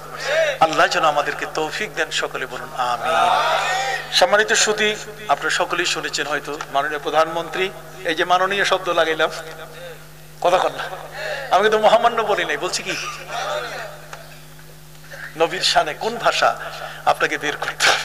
তো মাননীয় প্রধানমন্ত্রী আমাকে ইসলামী ফাউন্ডেশন বাংলাদেশের গভর্নর নিযুক্ত করেছেন, বিশাল বড় পদ তিনি আমাকে দিয়েছেন, ইসলামের বিশাল খেদমত। এখানে ইসলামী ফাউন্ডেশনের কেউ আছেন কিনা আমি জানি না, তো বিশাল এক খেদমতের সুযোগ করে দিয়েছেন। আমরা চাচ্ছি ব্যক্তিগতভাবে আমি সারা বাংলাদেশের প্রায় 4.5 লক্ষ বা 4 লক্ষ মসজিদ আছে, সবগুলোকে রেজিস্টার্ড মসজিদ বানাতে এবং এদের জন্য একটা নীতিমালা তৈরি করা, এবং কোনোভাবে যেন কোনো ইমামের চাকরি না যায়, এই একটা নীতিমালা। এবং সরকারের যে সমস্ত অনুদান বাইরের থেকে আসে, আমরা প্রতিটি মসজিদে দিয়ে যে ভাঙ্গা মসজিদগুলো ভালো করতে পারি কিনা। মাননীয় প্রধানমন্ত্রী 560টি মডেল মসজিদ করছেন, এবং এই টেকনিক্যাল কমিটিতে 8 জন সদস্য, তার মধ্যে 7 জন বাংলাদেশের খ্যাতনামা ইঞ্জিনিয়ার, আর 8ম নম্বর মাননীয় প্রধানমন্ত্রী আমাকে দিয়েছেন সেই মডেলটাকে দেখাবার জন্য। কথা বুঝতে পারছেন? এটাকে পাহারা দেওয়ার জন্য। তো এই জন্য সারা বাংলাদেশে এক একটা মসজিদের পিছনে প্রায় 20 কোটি টাকা ব্যয় হচ্ছে। কত? 20 কোটি টাকা। পৃথিবীর কোন রাষ্ট্রপ্রধান এটা করে নাই, আজ পর্যন্ত কেউ করে নাই। অতএব ভালো কাজ যেগুলো সেগুলো সমর্থন তো করতেই হবে। নামাজের মধ্যে আল্লাযীনা ইম্মাক্কান্নাহুম ফিল আরদ আকামুস সালাহ ওয়া আতাউজ যাকাত ওয়া আমারু বিল মারুফ ওয়া নাহাউ আনিল মুনকার। কেউ রাষ্ট্রপ্রধান হলে তার প্রথম দায়িত্ব হলো নামাজের ব্যবস্থা করা। কাজেই আমরা যেন এই সকল কাজে, আজকে আমার বৃহত্তর পরিসীমা, মানে এটার কোনো সীমানা বলতে গেলে নাই, সারা বাংলাদেশ সারা পৃথিবী ব্যাপী দোয়া করবেন আমি যেন সেই খেদমতটুকু করতে পারি, দেশ ও জাতির মুখ যেন উজ্জ্বল করতে পারি। আমি সারসিনা দরবারের একজন গোলাম মানুষ। কথা বুঝতে পারছেন? আমার জ্ঞানের জন্মস্থান হলো সারসিনা দরবার, আমার জ্ঞানের জন্মস্থান হলো কোথায়? সারসিনা। আমি আশা করি আপনারা এই দরবারে যাবেন, এই দরবারের সাথে আপনাদের সম্পৃক্তি ভালোবাসা সৃষ্টি করলে নিশ্চয়ই আমরা সুন্দর পথ খুঁজে পাবো। সত্যের সন্ধানে সব সময় সবখানে কাজী টিভি।